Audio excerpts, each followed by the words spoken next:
The governor's March 15th, 2020 order imposing strict limitation on the number of people that may gather in one place. This meeting of the Great Barrington Select Board will be conducted via remote participation to the greatest extent possible. Hold on one sec. We're getting a lot of feedback. Not sure what that is. Let's try. Specific information and general guidelines for remote participation by members of the public and or parties with the right and a requirement to attend the meeting can be found on the town's website. For this meeting, members of the public who wish to listen to the meeting may do so by following the instructions at the top of the agenda.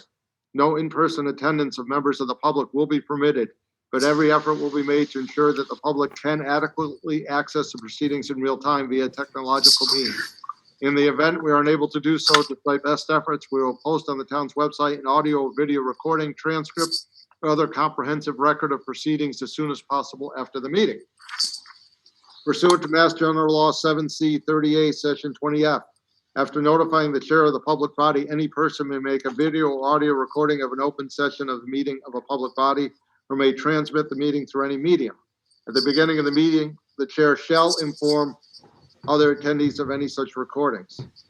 So this is being recorded by both the town and by members of the public. Any members of the public wishing to speak at the meeting must receive permission of the chair. The listing of agenda items and those reasonably anticipated by the chair which may be discussed at the meeting. Not all items listed may in fact be discussed, and other items not listed may be brought up for discussion to the extent permitted by law. We have our minutes from July 1st, 2020. Do I have a motion? Yeah, I have one correction. Do you want that first or you want the motion? Yes, go ahead.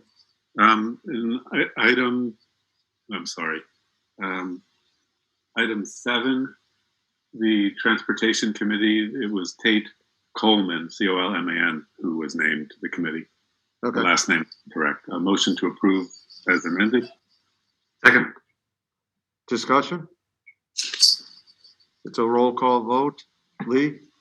Aye. Kate? Aye. Bill? Aye. Ed? Aye. And aye, it's unanimous. Select Board's announcements, statements.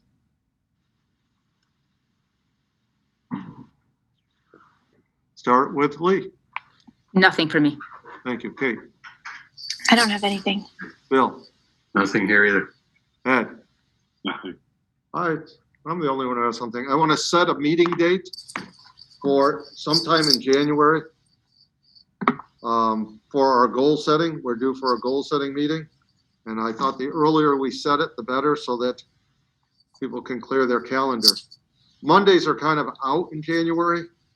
We meet on 2 of the Mondays. Martin Luther King Day is on the middle one, and January 4th is too early. So typically we then go to a Wednesday. We don't have to. I'll throw a date out, January 27th. I'm good. Fine with me. Good. Excuse me. And Mark, I didn't ask you. I'm good with that. I'll notify the department heads as well. Perfect. That's all I have, so we'll move into town manager's report.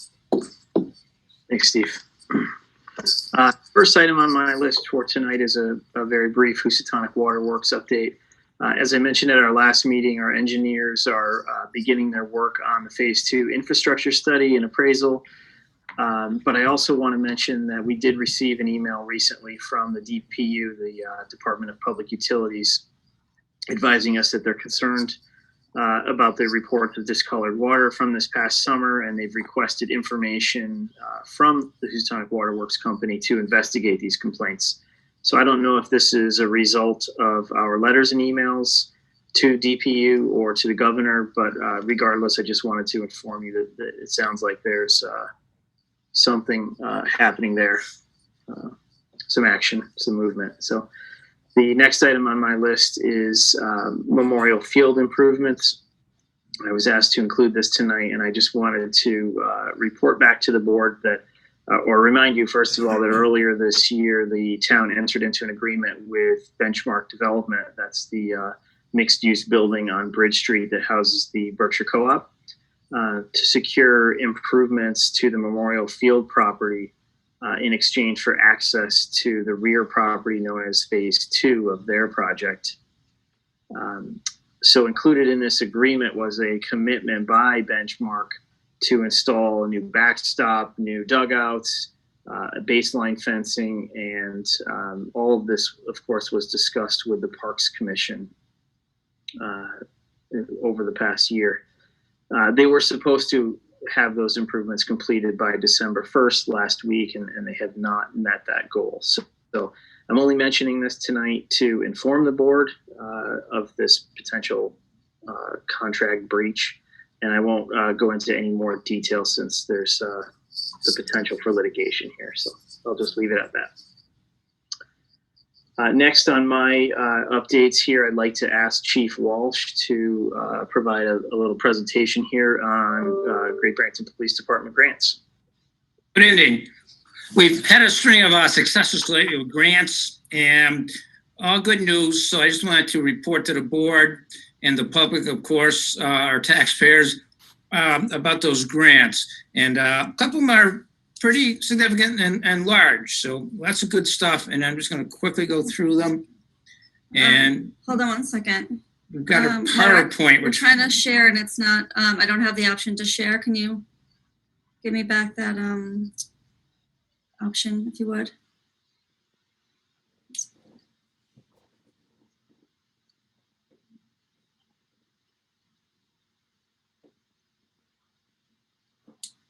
Should be all set now.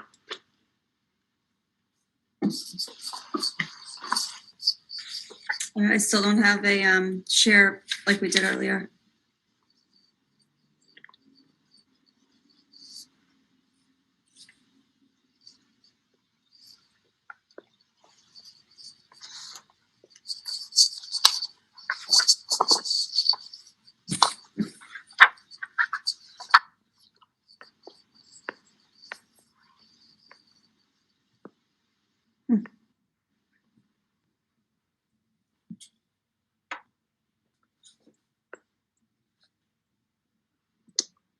Kara, I'm sorry. We have it enabled on this end, but I'm not.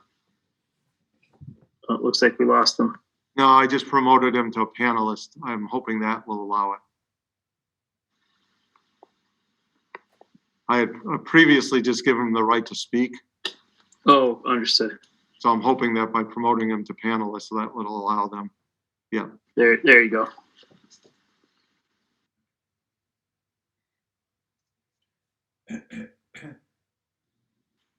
Okay, can you see my presentation and can you hear us? Yes. Okay, fantastic. Thank you so much. I'll pass it on to Chief. Okay, the first grant we just received is a municipal road safety grant from EOPS, Executive Office of Public Safety and Security. And it's a statewide grant. We've been pretty successful over the years getting these. This is just the latest. And it's in the amount of $12,000. It's just short of $12,000. And it's strictly for what it says. It's for traffic enforcement patrols.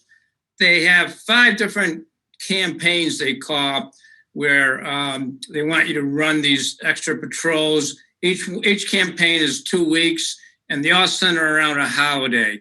So the next one is coming up next week for Christmas. And there's one in January, I think 2 in spring and 1 or 2 in the summer. So it takes us through a good portion of next year, and it centers around 5 holidays, and it's exactly for that. There are 2 weeks extra patrols for traffic enforcement, and we'll use them for the initiative we've been doing for a while now on our target enforcement patrols, where we take these complaints that we receive from folks, which we welcome. They can send us through our website. And when these patrols go out, we'll target these major problem areas in town.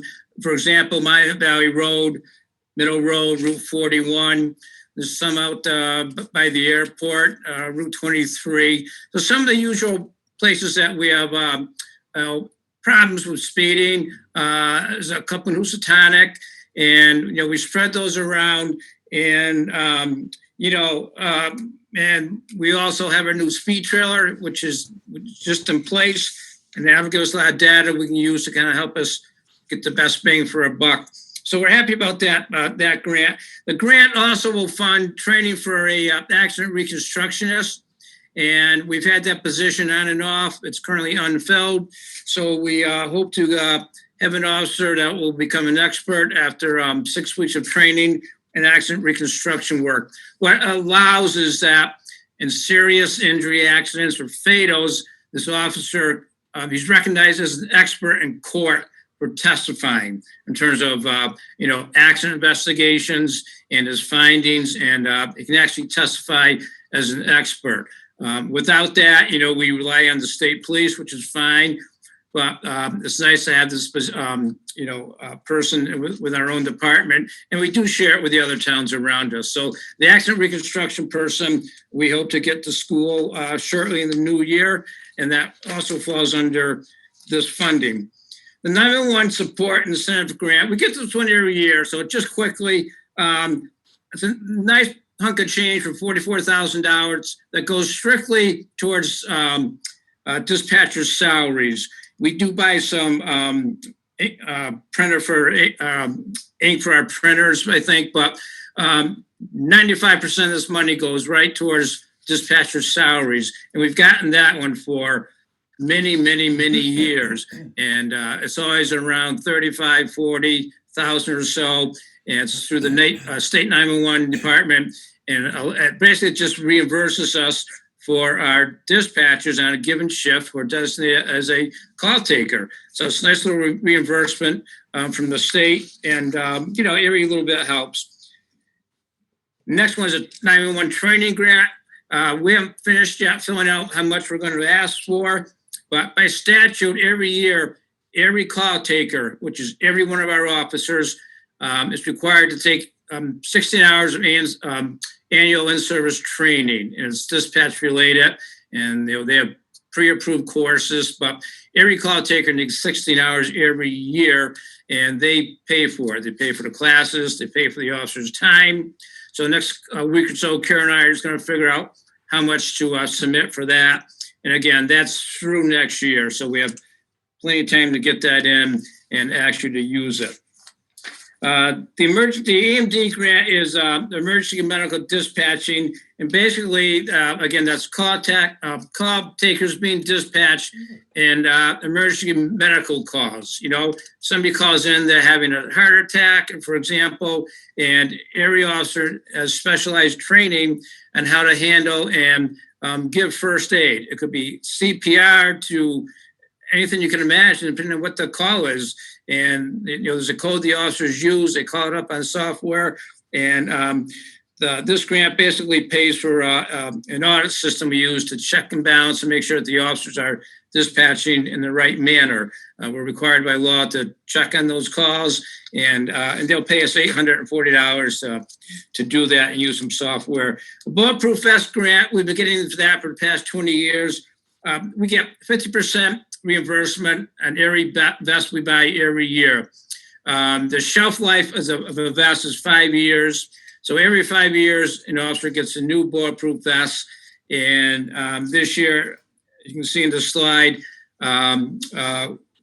we're due for 4 officers that'll need a vest. So, a little bit of money, but it helps. And again, we get 50% back from the federal government and all the bulletproof, our body armor that we purchase every year. So over the years, that's been a significant piece of money. Vests are not cheap. So it's nice getting 50% back on the dollar. On the other emergency management grant, $2,700. Every year we get this grant for a couple $1,000. And it has to be related to emergency management. And this year we're using it to buy one radio. They'll back up some of our radios in the dispatch center, as well as a new charging system. As you know, the taxpayers have been great to us over the past couple of years, funding our new portables.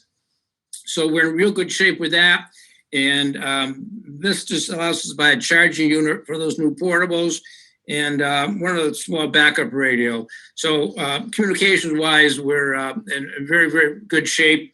And again, $2,700, it just helps us every year in doing that. The last two grants, I'm going to have my executive administrative assistant, Kara Becker, talk to you about just quickly. And the reason is that the next two grants, they're really significant and kind of groundbreaking and big. And Kara and Sergeant Storty on the last one have been our grants people and our liaisons and pulling these grants together. And Kara has a great hand on the details. So I'm going to let her talk briefly. The first one is with her work with the opiate working group. And she's been our liaison from the town to that group for many years now. And it's a great addition. She goes to all the meetings and she's our contact with all the great work that they're doing, which she'll explain in a minute. And this grant has some impact, I think, on the community. And she's going to explain that in a second. The very, very last one is actually the one we're really excited about. And it hasn't gotten much play. And that's the one I just want to kind of make sure we cover tonight. It's from the Department of Justice, and Kara will explain it to you a little bit. It's actually a school-driven grant.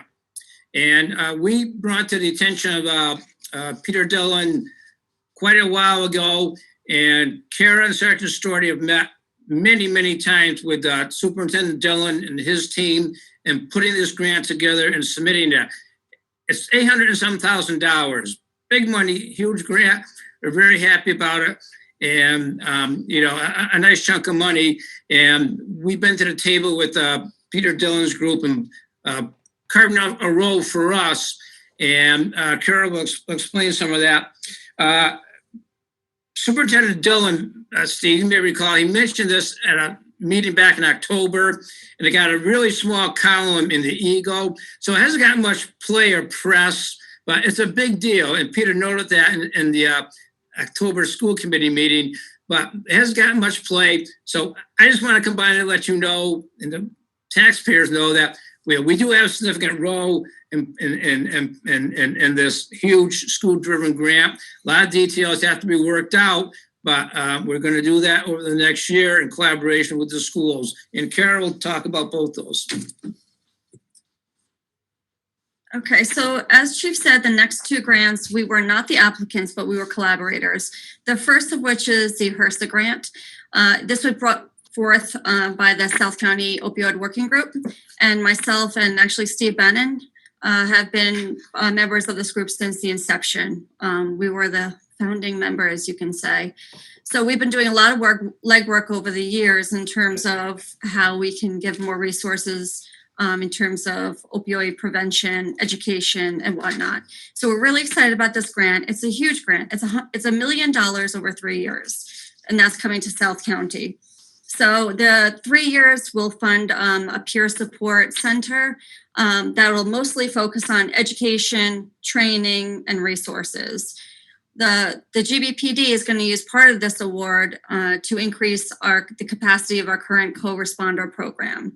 So I actually had a meeting today, and we're actually moving forward with that. We're going to try and get some more pieces together with our co-responder program to offer more assistance to those in need, whether it be through opioids, alcohol, whatever the case may be, or just mental health services. So we'll be talking more about that, and we'll pass that along as we go. And then, as Chief mentioned, the next two are Department of Justice grants, and they're Stop School Violence grants. And there's two different focuses on these, but overall, it's over $800,000 worth of grants. I'm really grateful to Dr. Dillon for, moving forward with these grants. Myself and Sergeant Storty presented this option when we saw these grants come out. He met with us and was willing to go forth and apply. And there's only two departments, or two schools, I should say, in the state of Massachusetts that got this rural grant. So it's a huge achievement. We met with Dr. Dillon quite a few times and trying to come up with very basic framework of what we thought this grant should look like.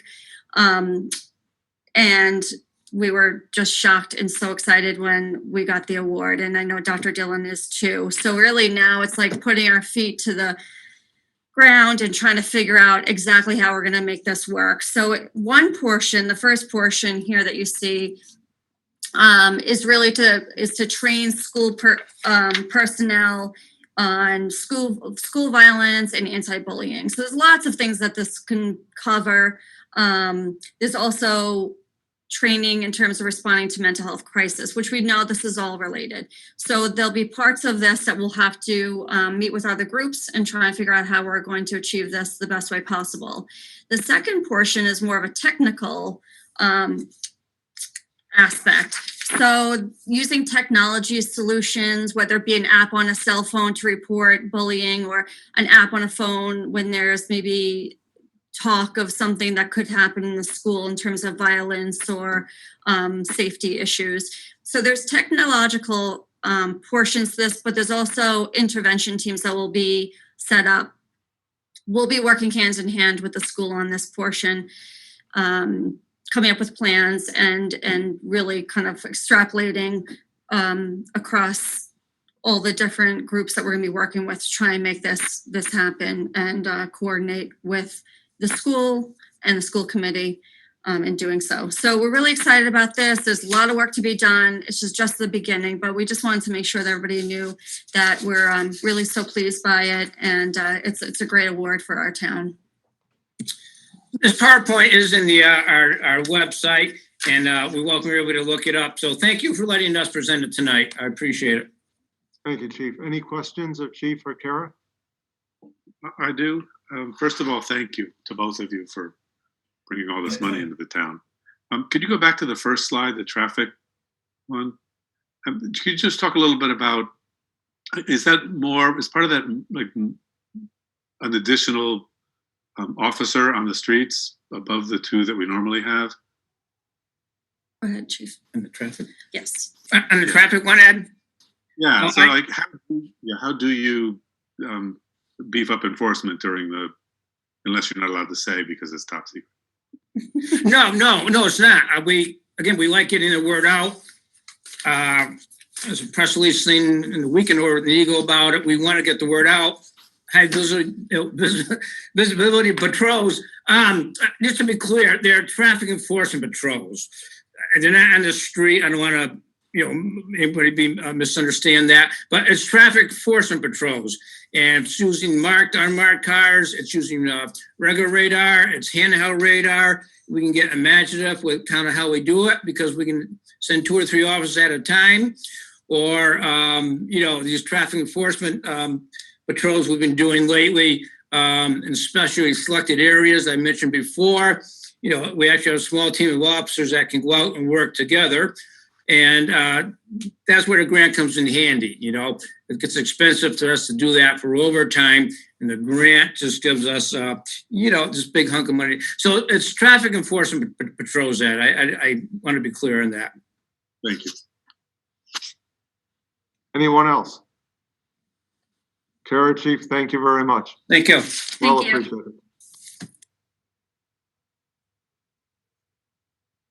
Mark, do you have a few more things? I do. Thanks, Steve. I just have one more update I'd like to conclude with, and that's that we still have one vacancy, an open position on the Great Barrington Housing Authority. That, of course, is a joint appointment by the Select Board and the Housing Authority until the next election.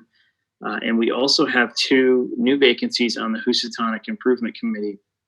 And I just want to remind everyone that these positions do require that you be a village resident. So if anyone is interested in serving on either of these boards or committees, they can email my office or contact us through the website.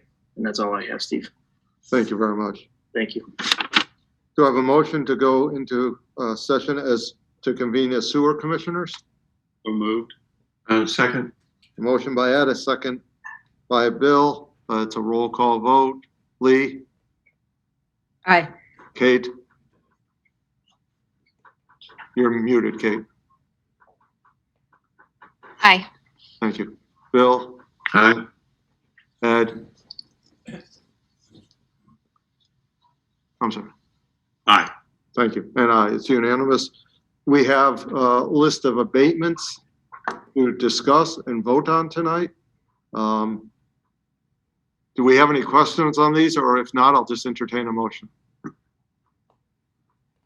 start with the motion to accept or to approve the abatements as presented. I'll second. Motion by Ed, second by Bill. Any discussion? Hearing none, it's a roll call vote. Lee, Aye. Kate, Aye. Bill, Aye. Ed. Aye. It's unanimous. Motion to go back into regular session. So moved. And second. Lee, Aye. Kate, Aye. Bill, Aye. Ed. Aye. Unanimous. Next is the license or permits is a recommendation to the Zoning Board of Appeals on the special permit application from Dan and Jenna Huggins for the expansion of a non-conforming home at 45 Pearl Street, filed in accordance with sections 5.5 and 10.4 of the zoning bylaw. Is there someone on the line who wants to present this?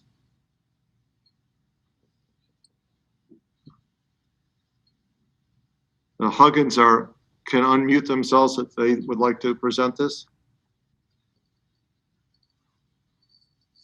Hello. Hi. Hello. So we are going for a modular home addition to our existing house. However, it does not meet the 25% or less of our existing house. So that is why we're going for zoning. I guess that's kind of all that we're. Yeah, we basically just want to make the home bigger. We have 2 little kids and 2 dogs, and we just want to add a couple bedrooms and some bathrooms, laundry room, things like that. Pretty standard, but just want to make it larger. It's a family home that was in my family for many years. So we just want to make it bigger, and that's really it. And go by whatever rules and laws we need to follow. Chris, do you have anything to add to this? Hi, everybody. Chris Rimbold speaking. Thanks, Dan and Jenna. So yes, the applicants are correct. The existing single-family home is non-conforming because it lacks frontage on Pearl Street, but it does have access through a right-of-way. If it was just the frontage that made this non-conforming, the building inspector would be able to issue the building permit to a single-family home. But because the house is so small, this addition actually puts the change, it puts it at over 25%. And that's just one hurdle too many for the building inspector to have license to permit. So it has to go through the Zoning Board of Appeals for that reason. And hopefully that's clear enough. The Zoning Board of Appeals, in its determination, will have to find that the change to the non-conforming home is not more detrimental than the existing non-conformity to the neighborhood, if that helps in your recommendation. Questions or comments from the board? Is there any neighbors or anyone on the line who wants to speak about this? Just raise your hand.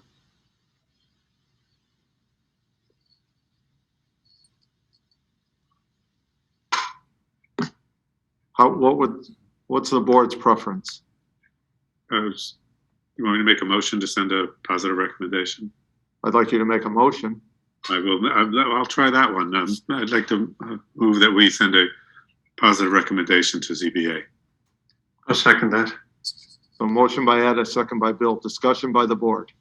I have a question, I guess, for Chris. Is there another house behind that house, or is that open space?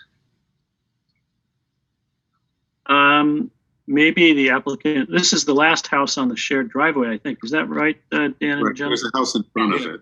Yep. Our in-law, Dan's brother is right in front of us. No one is to the side or behind us. It's our garage. Oh, okay. There was a foundation there, which looked like for the garage. That's my brother's property. Yeah, so that's their project. Yep. Okay. Anyone else? So we have a roll call. Lee, Aye. Kate, Aye. Bill, Aye. Ed, Aye. and it's unanimous. Good luck, Jenna, Dan. Thank you very much. At this point, we have 37 people on the call, 30 attendees and 7 panelists. Next one is a recommendation to the planning board on the special permit application from Great Barrington Development LLC, care of John Halpern, PO Box 216 Southfield, Mass, for the conversion of a former nursing home at 148 Maple Avenue to a multifamily use, filed in accordance with sections 8.10 and 10.4 of the zoning bylaw.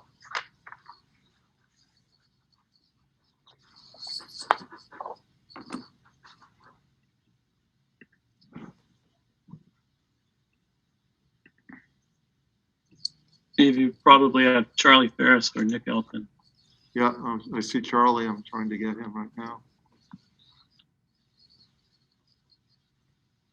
Hi, can you hear me now? We can, Charlie. Okay.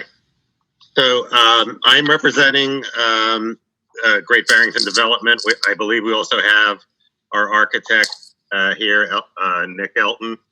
We're seeking special permit under 10.4.2, the standard special permit ordinance under the bylaws, as well as the new nursing home bylaw that got approved at the town meeting, which allows for the conversion of nursing home premises into multifamily residential housing.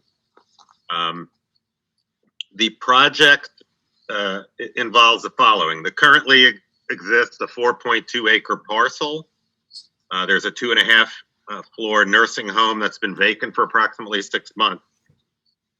The new building that's being proposed will sit entirely in the footprint of the existing nursing home, but will add 1 floor. So going from a 2.5 story building to a 3.5 story building. The square footage would go from approximately 33,000 square feet to 44,000 square feet. Currently, the setback is 100 feet approximately from the road. That's not changing. And we're going to retain approximately 2.5 acres of natural wooded land and about 3/4 of an acre of landscape area. So the project, in our opinion, will not change the scenic views. It'll be the same footprint, same location, maintaining the grounds pretty much as is. We're going to be renovating a 50-year-old structure with state-of-the-art safety features, state-of-the-art energy efficient features. The project will include some recreational facilities, a gym. It'll have a dog grooming, bathing area. They'll have bicycle storage and tenant storage. The site is connected, so to speak, to the downtown area by sidewalks and a road shoulder that can act as a bike lane. And there is a bus route that serves the property. And it's going to add at least, we would estimate at least $100,000 to the tax rolls. And I think the key point, and this is really why the planning board adopted this resolution, this proposed amendment to the bylaws. We're still waiting for the Attorney General's final approval, but key point is that the town needs rental housing. Over the last 20 plus years, the arc of real estate development has been upscale condos and high-end housing.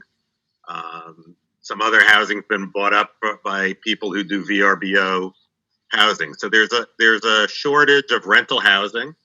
I've seen some statistics that say over the last 30 years, the under 55-year-old population in the town has declined by as much as almost 10%.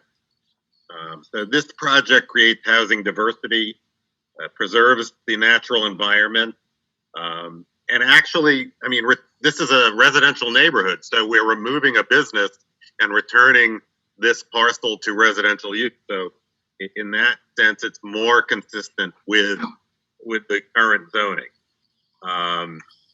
So if you were to look at all of the criteria, and there's really 2 sets of tests, 10.4 has the standard test, which Chris Rembold just alluded to, which is that essentially the adverse impact of the project does not outweigh the beneficial impact. And I'm prepared to talk about, those specific criteria in the standard zoning bylaw 10.4. And then the new bylaw had additional criteria, which somewhat overlaps with the 10.4. So looking at the nursing home bylaw first, the scale of the proposal is not to be more detrimental than the existing nursing home. So I would say remaining within the footprint and simply going up a little bit higher is not significantly more detrimental. And we're going to have landscaping to protect parking. We're going to, as I say, be reducing business use and replacing it with residential use. So we're taking away a 96-bed nursing home and putting in a 48-unit residential project, which is going to be about 4 studio apartments, 36 one-bedrooms, and 8 two-bedroom apartments. The parking and occupancy, I would say, changing 96 beds to 48 residential units is approximately the same density. We're getting rid of dozens of employees and contractors and food delivery services that were coming on a relatively daily basis. The nursing home had probably 3 shifts of employees. The road, I'm going down the criteria again in 8.10. The road, obviously, Maple Avenue, which is Route 23, is sufficient, adequate in design and width to handle the use and traffic. The proposed traffic, in other words, the volume of cars at the 48-unit residential unit is not going to be significantly different from the 96-bed nursing home. And I did send in separately today, I don't know if you've had a chance to read it, a sort of a one-page traffic analysis where I was able to use some traffic volume statistics that the town has generated in connection with the intersection improvement at 7 and 23, where they're, I guess, considering putting in a rotary. So Maple Avenue currently has 5,730 or 31 vehicle visits per day, excuse me. And this was data taken in April of 2018. It probably has even greater volume near the building because they were taking eastbound traffic very close to the intersection. So obviously some of the people coming along 23 turned right onto Silver Street to go to the shopping centers. They turn left on West Street to go to the hospital. They turn into the other retail uses before they hit the intersection. So I think it's probably fair to say that there's 6,000 or 7,000 cars per day on a weekday, typical weekday. So if we simply were to say every single apartment would have 2 complete round trips per day, that would be 192 round trips, and that would be 3.3% over the current traffic volume, assuming we had an empty building. But we don't have an empty use. The proper comparison is really, are we increasing traffic compared to the nursing home use? And I was able to dig up some traffic statistics. There's a publication called the Traffic Generator, put out by the Institute of Traffic Engineers, and they rate average numbers of vehicle visits for many different kinds of uses of real estate. And so they have a statistic where they estimate the number of visits at the peak evening hour, which I guess we would say rush hour. I'm not sure if that's 5 to 6 p.m., 4 to 5 p.m., but the peak evening use of traffic for this facility was estimated to be 0.58 times the number of units in a low-rise apartment building. So that 0.58 times 48 units worked out to roughly 28 vehicles coming, using the road at peak evening hour. If you compare that to what they estimate for a nursing home, they take the number of 1,000 square feet, so there's 33,000 square feet, so 33 times 0.74 vehicle visits, and it worked out to about 25 visits. So when you use this traffic data, it's virtually identical. We actually, believe that, many people will not be making 2 visits, 2 round trip vehicle visits per day. Some people will take mass transit, some people will take bicycles, so and some people won't go out in a day or go out in once in a day. So I don't want to dwell any further on traffic, but I know that they're reading in the Berkshire Edge, some of the abutters were concerned with traffic, and we understand that, but I think the data suggests that there will not be a significant increase in traffic. And by the way, the test under 8.10 is the use should be, the conversion to residential use should be allowed unless there is a severe adverse impact to traffic. So if we were to say there were 3 more cars at peak evening hours, I don't think anybody would agree that that is a severe increase in use.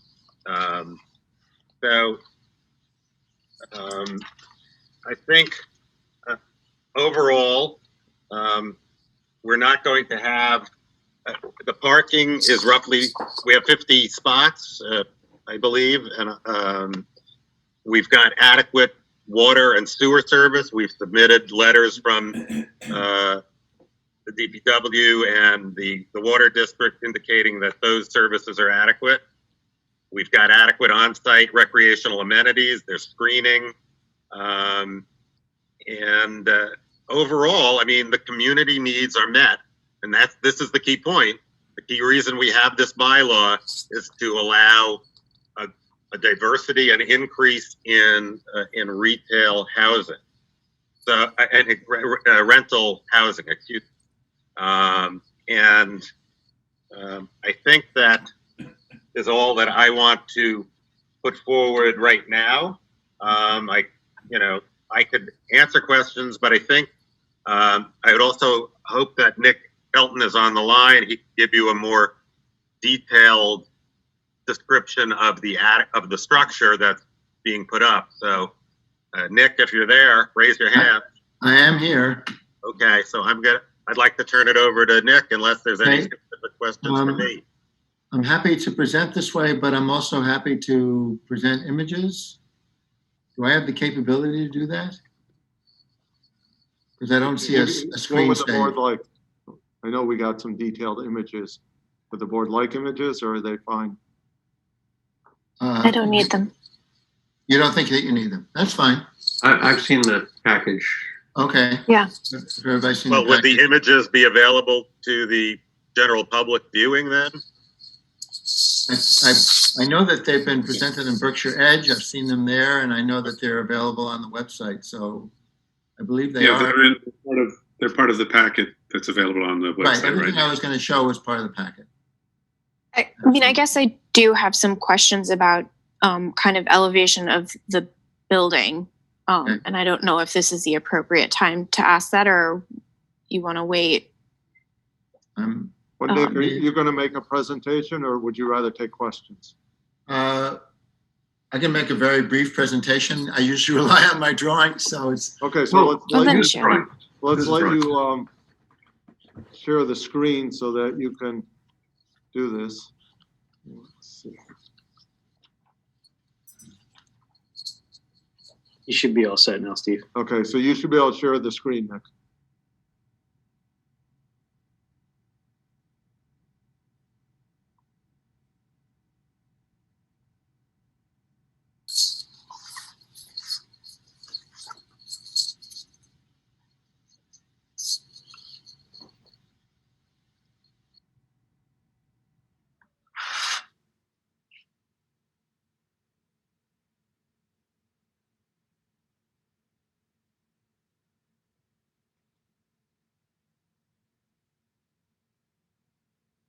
Hello? Yeah, I'm waiting for him. Nick, Okay, I didn't know if we lost his audio. he may be muted. He is. I don't know how to.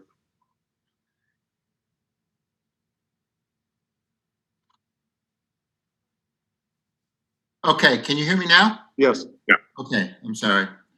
So the building is, as was stated by Charlie, this is a 2.5-story building. It currently has a large parking area and driveway that comes in the front and goes around to this side. It has 49 parking spaces currently.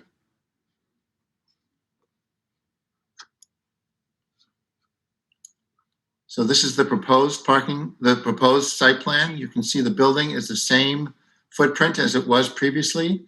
What we are proposing to do is to put in some areaways, landscaped areaways in the front of the building, so as to get more light and windows that are larger on the lower level, which we call the garden level.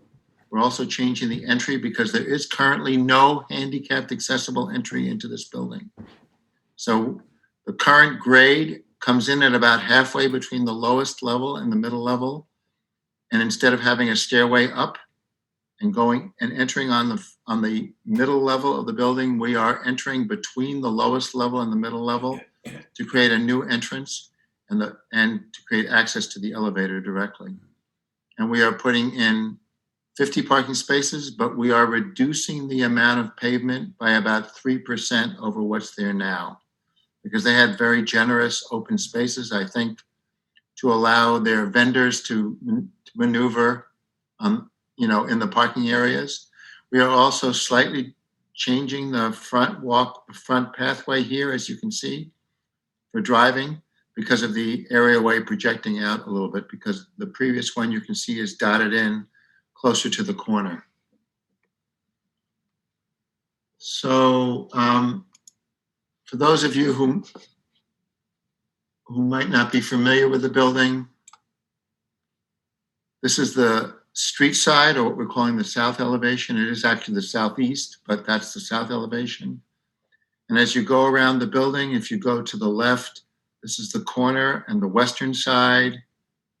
And this is the eastern elevation, which is seen from the parking lot. This is the rear of the building. This is another view seen from the east side. And this is from the northwest corner of the building. What we are proposing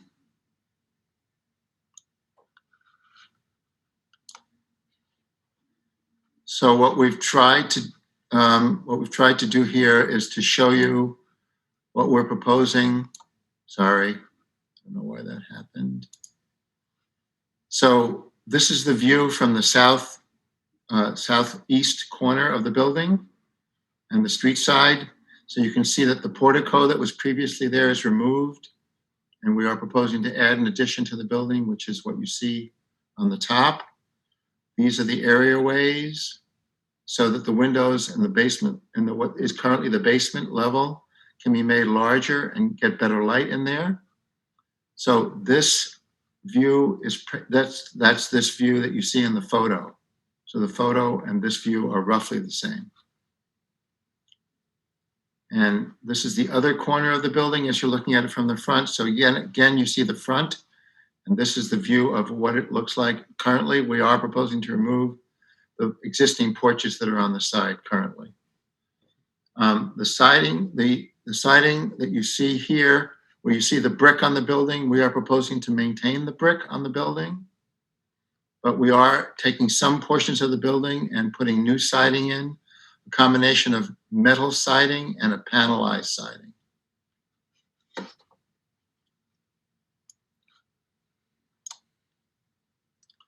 So this is the view from the northeast corner. That's the existing building. That's the proposed building. This is the front elevation of the building. And this is the current front elevation, where you can see the portico is here. We're removing that.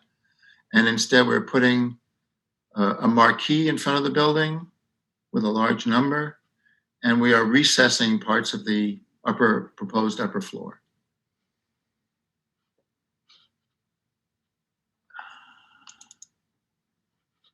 And finally, these are some other views of the building, street perspectives, just to give you a better sense of what it looks like.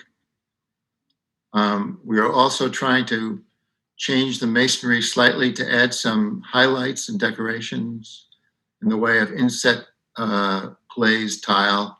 And we're obviously adding a lot of street lighting.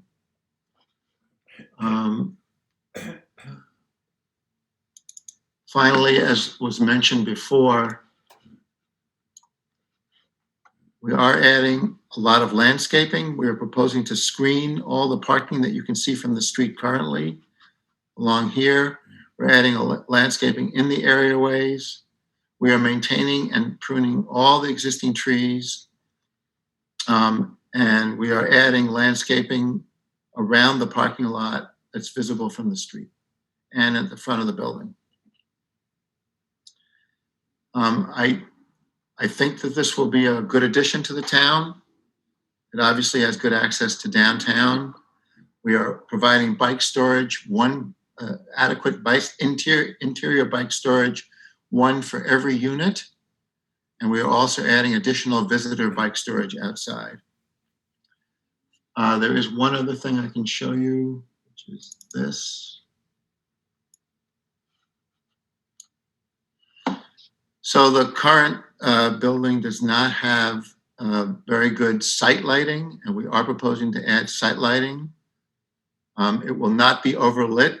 For those of you who might be familiar with the Bostwick building, we were the architects on that building as well. So the new proposed parking there is about the same as the lighting at the proposed parking that was added at Bostwick will be about the same amount that we're proposing here. So this is not the sort of lighting you would see at a shopping center or something, but it does meet the requirements of the town. And it's a combination of pole lights that are 12 feet high. And at the very front entrance, there's a couple of bollard lights, low bollard lights, to aid in the entry of the building. If there are any other questions, I'm happy to answer them. Thank you. Thank you. Select board questions or anyone from the public have any comments? I have a question. Yeah, go ahead. I guess a lot of people are probably wondering about the prices that will be charged for some of these rentals. So if you could give us a sense of what a studio would cost, in 1 bedroom, 2 bedroom, a 3 bedroom, just to get a sense of what market that you're appealing to, please. This is Charles Ferris. I don't have that information available. It's intended to be what we would call workforce housing. In other words, available people. It's not intended to be some of the, there's some high-end luxury apartments in town that have been built. But I am, without having generated a construction budget and financing, it is a little hard. I'm sure there have been some pro forma assumptions made, but I unfortunately do not have that available right now. I don't know if there is someone else involved in the project, Sam Van Zandt. I don't know if he is listening who might have that information. I think Sam is here.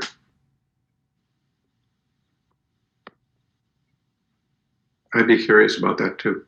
Yeah, I'd imagine that there must be a pro forma that was created for this project. So if you could give us that information, that would be very helpful. Well, at this point, hello? I believe that I know that Sam is a spectator on this. I don't know if he can be brought in. But he could raise his hand. He could be recognized possibly. I think, can everybody hear me? Yes. Yes.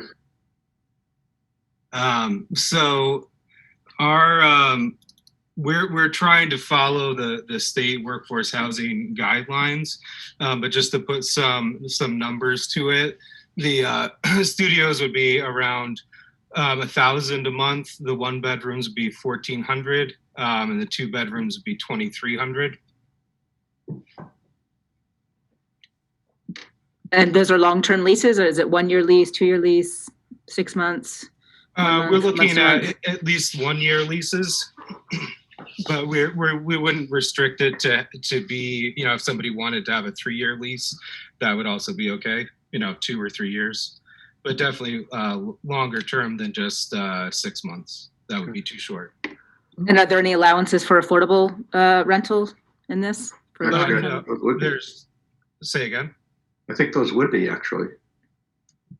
Well, for the AMI, yeah. I mean, lower than what the That's what I mean. 100%. Yeah.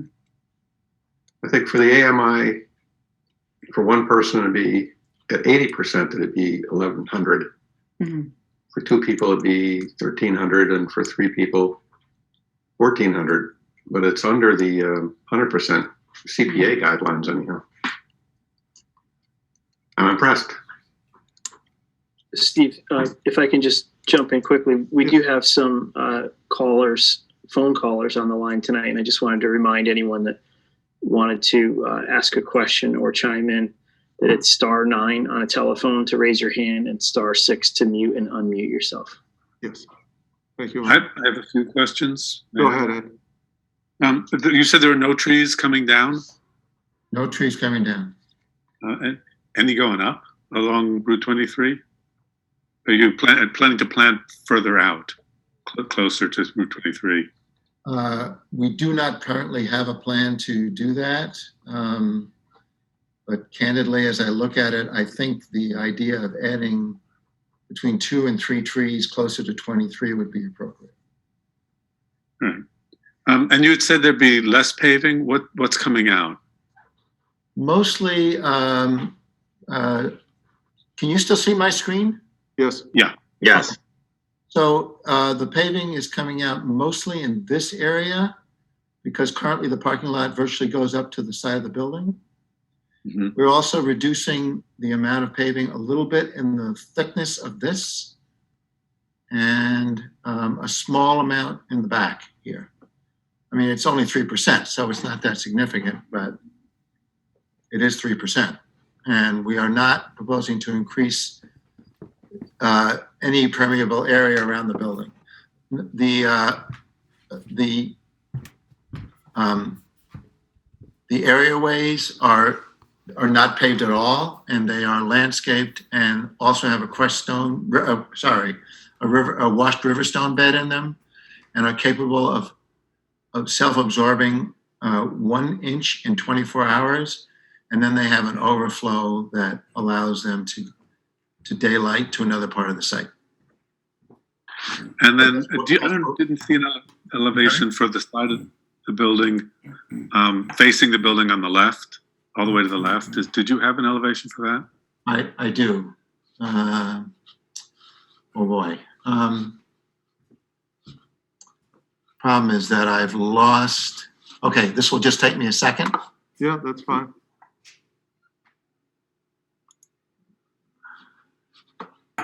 Sorry to keep you waiting.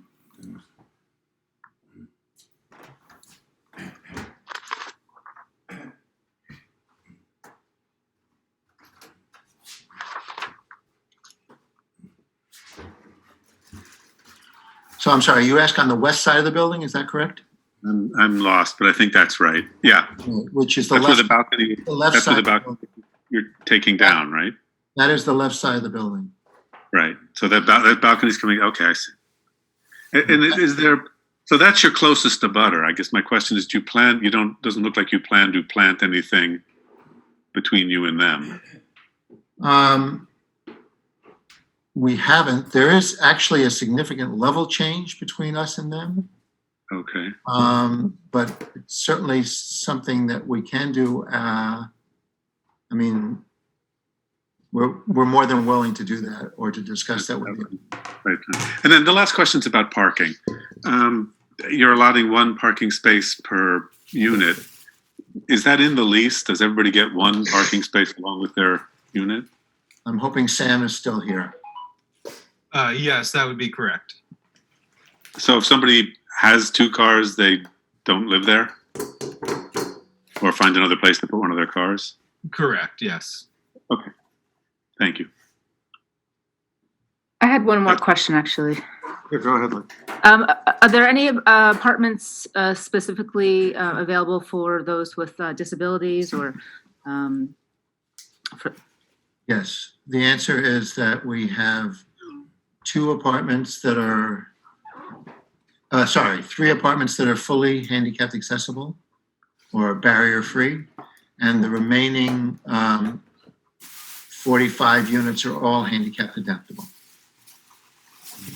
There is an elevator in the building which will be, which is sized at 3,500 pounds, and is stretcher accessible.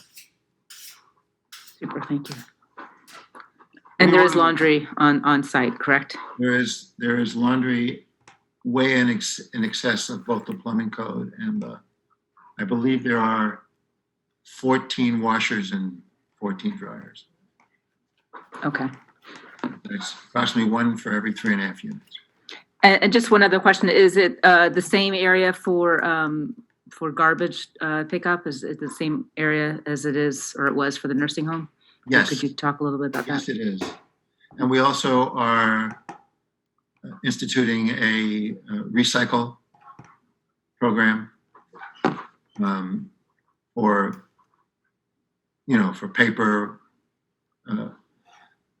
paper, glass, metal, etc. So do you anticipate more activity with garbage pickup than there was with the nursing home? Actually, I think that it will generate less trash, but I believe the intention is for 2 pickups a week. It's a private vendor. I don't think. If anyone in the audience has any questions or comments, just raise your hand. And if you're on the phone, as Mark said, hit *9. And when I recognize you, need to state your name and address for the record. So Barbara? Hi, I'm at 6 Cornwall Drive, the juncture of 71 and 23. And your name? Barbara Barak. Thank you. I make more than 2 round trips a day in normal times.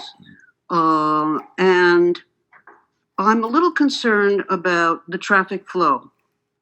I think that with 44 odd parking spaces, if there's 88 ventures out, which is the conservative estimate, that's a lot of traffic onto 23, especially if cars are going up towards Main Street. I'm a little concerned about the crossover to the side of the street going towards Main Street. Is there a plan to put a traffic light there? How do you control all of that? In addition, there are people that have come to visit, and I don't hear any talk about that kind of traffic flow. Certainly, people will have visitors, and that adds to the traffic flow. So I know that that road can feel crowded, and sometimes cars go too fast, and a merger onto that road might be dangerous. I wish that it didn't add a story. That would be one way to take care of that, or put a traffic light there. I also don't think that it's a very beautiful structure, but I don't like the lack of foliage. I don't think it will be that pleasant to look at. That's for sure. But I'm most concerned about the traffic. Thank you, Barbara. Anyone else wishing to speak? Just raise your hand. You have 3 minutes to speak.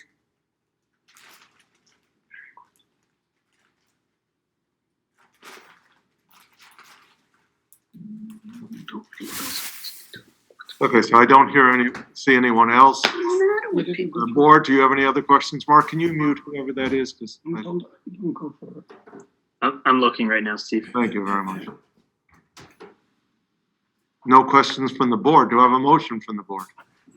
Yeah, let me try a motion to send a positive recommendation. I would like to also encourage the addition of planting along 23 and on the north side for some screening between them and the neighbors. Yeah, the west side, I think it is. Is that the west? It took me all this presentation. I think it's the west side. It is. Oh, so, okay, so, yeah. Do I have a second? I second it. Second. Okay, so I have a motion by Ed, a second by Bill. Someone raised their hand after the motion was started. I will allow them to speak really briefly. It's only a phone number, so you need to state your name and address.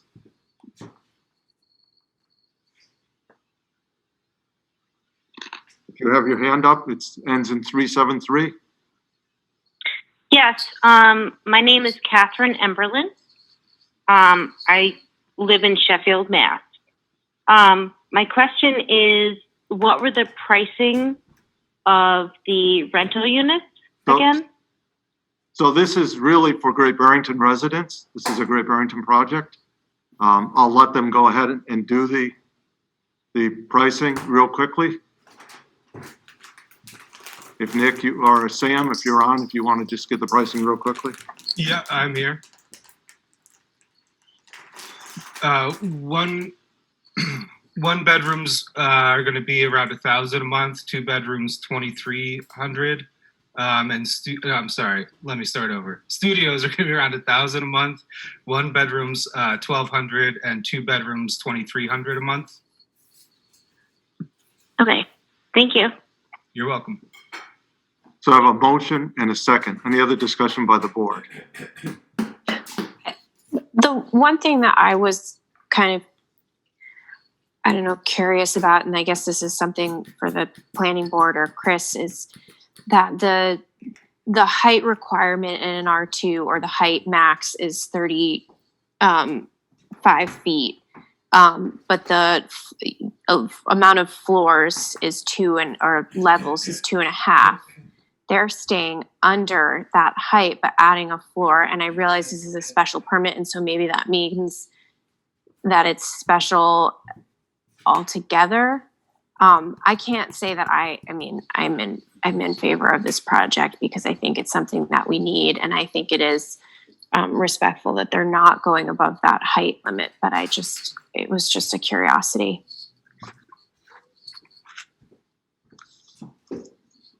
So that's all. Is that a question for Chris? Or? Perhaps food for thought, maybe. Anyone else? Well, I wanted to say that, I'm personally very excited by this project, especially reading the Great Barrington Housing Assessment, needs assessment that came out recently, calling for a need to redevelop properties and underutilized commercial properties to create new rental units. So I'm very excited, and I do particularly like the fact that it's accounting for those that will be biking, using their bicycles into town. So thank you very much. Thank you, Lee. It's a roll call vote. Lee? Aye. Kate? Aye. Bill? Aye. Ed? Aye. And aye, it's unanimous. Thank you very much. Thank you. I appreciate it. Thank you very much. Next, we have the host community agreement for Coastal Cultivars LLC for a retail marijuana establishment at 454 Main Street. So just to be clear, we've given the special permit. This is the host community agreement, which traditionally we have done after the permit is issued. So the discussion now is about the terms of the host community agreement. And I will recognize, as soon as I get in here, Peter. Mark's already done that. Peter, just unmute yourself, name. Good evening, Peter Pusilowski. My law office is at 785 Main Street, Great Barrington. Your HCA's are pretty standard, and this is your template. I understand there was a paragraph that somehow got deleted, which we reinserted today. We're agreeing to the 3%, the $10,000 annual charitable contribution. There was talk at some of the earlier hearings about making that contribution to John Dewey Academy. However, the first contribution is due on the first anniversary of initiation of operations. And I don't think Dewey Academy is going to be in Great Barrington at the time. So we'll need to discuss an alternative for the annual contribution. Lee, do you have a question? Well, for me, that seems like a conflict to contribute to John Dewey Academy. Talk me through that. I don't understand. They're not contributing there. That's what he just said. John Dewey, yeah, No, but the fact that they would annual have considered $10,000. it. Well, they're No, it moving was out of suggested town, at and the if last that's in meeting. our interest, it's fine for us to assist them in the cost of that. Ed, go ahead. Yeah, well, two things. One, you don't have to check with us about where you give. Uh-huh. It's up to you guys or to your clients. But I think what he's bringing it up because it was suggested that they already had made a contribution. Yes. The last hearing. And the paragraph that was left out just for because it's not in the packet, more or less. Yeah, it more or less says that if they notice, if they find out that product has been diverted to minors, or there's been a break-in, or something is missing in the inventory, or anything else like that, they'll report it to the police within 24 hours of when they find out. That's right. It was the last paragraph of section 5, and I don't know how it was deleted because I did the document. Yeah, otherwise this is the same host agreement as all the others have signed. Correct. I had a question. So is it public knowledge who they make a charitable contribution to? Can it be? Oh, it definitely will be public, yes. I think it has to be to a nonprofit, doesn't it? It has to be for certain programs in the town of Great Barrington. So the Dewey Academy would not qualify anyhow. Well, that's why I was questioning. Okay. Other discussion? A motion? Motion to approve. A second. Motion by Ed, second by Bill. Further discussion by anyone? As all votes in virtual meetings, roll call. Lee? Aye. Kate? Aye. Bill? Aye. Ed? Aye. And aye, it's unanimous. Thank you. Thank you very much. New business, appointment to the tree committee. We have a recommendation from the tree committee, appointment of Larissa Yapel to the committee. Do I have a motion? Motion to appoint Larissa Yapel to the tree committee. Do I have a second? Second. Thank you, Ellen. Motion by Ed, a second by Lee. Discussion. It's a roll call vote. Stop saying. Lee. Aye. Kate. Aye. Bill. Aye. Ed. Aye. And aye. And Larissa, thank you very much for volunteering. Next, we have the wastewater asset management application. John? Hi, so the town received a $180,000 grant from DEP to do GIS mapping of our stormwater collection system. Part of that grant requires the select board to vote to approve the town accepting the funds and putting forward about $30,000 of my time as part of the grant. Any questions?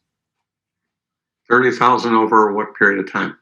So it's actually my time in kind, along with I think a portion of engineering money that'll happen this year. At the same time as the grant is being the work is being overseen by me. John, would some of that time you would normally be doing it anyways? Yes.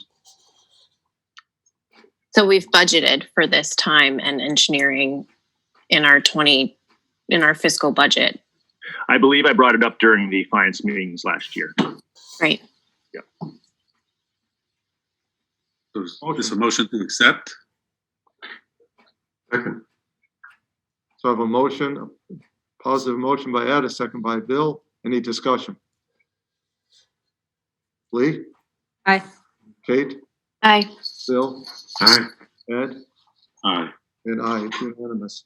Great Barrington Roadway Asset Plan, Crosswalk Safety and Railroad Street Dining, 2021. Presentation by Beta Engineering.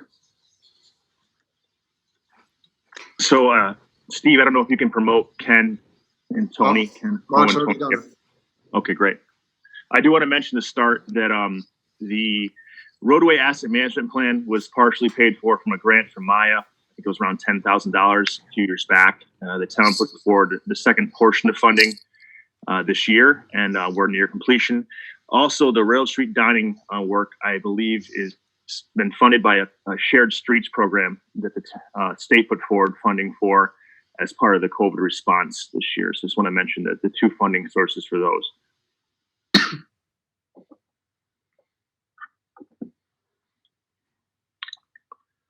Go ahead, Joe. Sean, can I share my screen to do the PowerPoint? I can see you. Can everyone else see you? Yeah, he just wants to share the screen. Mark, can you promote him to panelists, or did you do that already? Both Ken and Tony are promoted as panelists, so you should You should be able to go ahead and share the screen. You should have the ability now. To share screen? Okay. Got it. All right, I'm going to give it a go.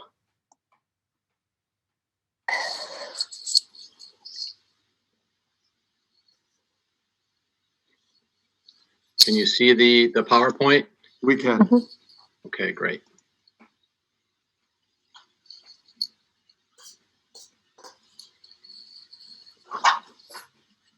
It's so cold out here. Okay. I keep wanting to put my hat on, but I'm afraid I'm going to look like a teenager. All right, well, thank you for inviting me to come on tonight. We've been working with Sean for a few years now on the development of the pavement management program. Initially, it focused on just developing an inventory and starting to establish the framework for the program. And then this year, we took another step forward and actually started to develop condition information and look into more detail on the conditions and other attributes associated with the roadway. So I have a brief presentation tonight. I'll try not to be too long. And feel free to ask questions along the way if you'd like. So goals and objectives of the program, first and foremost, is to conduct pavement inspections of the roadways. Our goal here is to establish industry standard 0 to 100 scores in terms of condition. We're currently looking at different repair strategies, the costs associated with those, and ultimately the short-term and long-term benefits of those particular repairs. Establish a backlog of improvements. So establishing a backlog is going to help understand the type of budgetary needs that you have to look at and the type of capital improvement planning that you need to establish. Develop a prioritized plan. By having this information, now you have a tool to help you analyze the roadways based on really scientific data from the inspections that were completed. I can't do a pavement management program without showing the standard deterioration curve. So this curve here, this is our federal highway curve, which is really the backbone of all the analysis that we do. But ultimately, at the end of the day, we want to establish a program that's going to help maximize the budget you have and extend the life of the roadways throughout the community. So in establishing the program, we took a 5-step approach. The first is setting up the mapping and configuring the system. There's a lot of GIS information that's come into play in developing the framework of the program. So that was the first step. The next step, which we completed most recently, was the inspection program, which we finished in early September. Most of the work was in August. And now, right now, where we're looking at is analyzing the information, looking at the data more closely, and starting to work with Sean on the next steps, which is developing the capital plan, developing prioritization strategies, and looking at other information that we want to consider in developing the capital plan. So the system consists of your town accepted roadways. You have a little over 72 miles of paved roadways within the town. You also have gravel roadways that you maintain, so about 79 miles of road in the community that are currently considered to be accepted. This particular project has focused on the paved roadways. Those were the roadways that were analyzed. The gravel roads are included in the program, but haven't been analyzed or evaluated at this time. The program is a GIS-centric in terms of everything has been spatially located within the community, which allows for a lot of nice thematic mapping that you'll be able to see over the coming years. The inspection program itself, we used an automated approach for collecting the data. Essentially, we drove all the streets within the town and collected video of the roadway network. From there, every 10 feet, an image file was created, and also a condition assessment was conducted every 10 feet that looked at your standard distresses that you'd see: potholes, alligator cracking, longitudinal cracking, edge cracking, standard distresses. Those were then calculated on the 0 to 100 score, which we call a road surface rating or an RSR. So when I refer to RSR, that refers to that 0-100 score. These are just some representative examples of the photos. So you can see how the high-res imagery that was captured throughout the community. And here's a roadway that's in essentially perfect condition. And then here, the last photo on the right here, this is one that you can see it has test book, alligator cracking, patching, potholes, thus the lower score of a 9. In terms of the different repair strategies, we've been working with Sean on establishing his repair program. So essentially, we would like to break things down into categories. First, we look at roads that are in good condition, fair condition, poor condition, and then there's different repair strategies associated with those.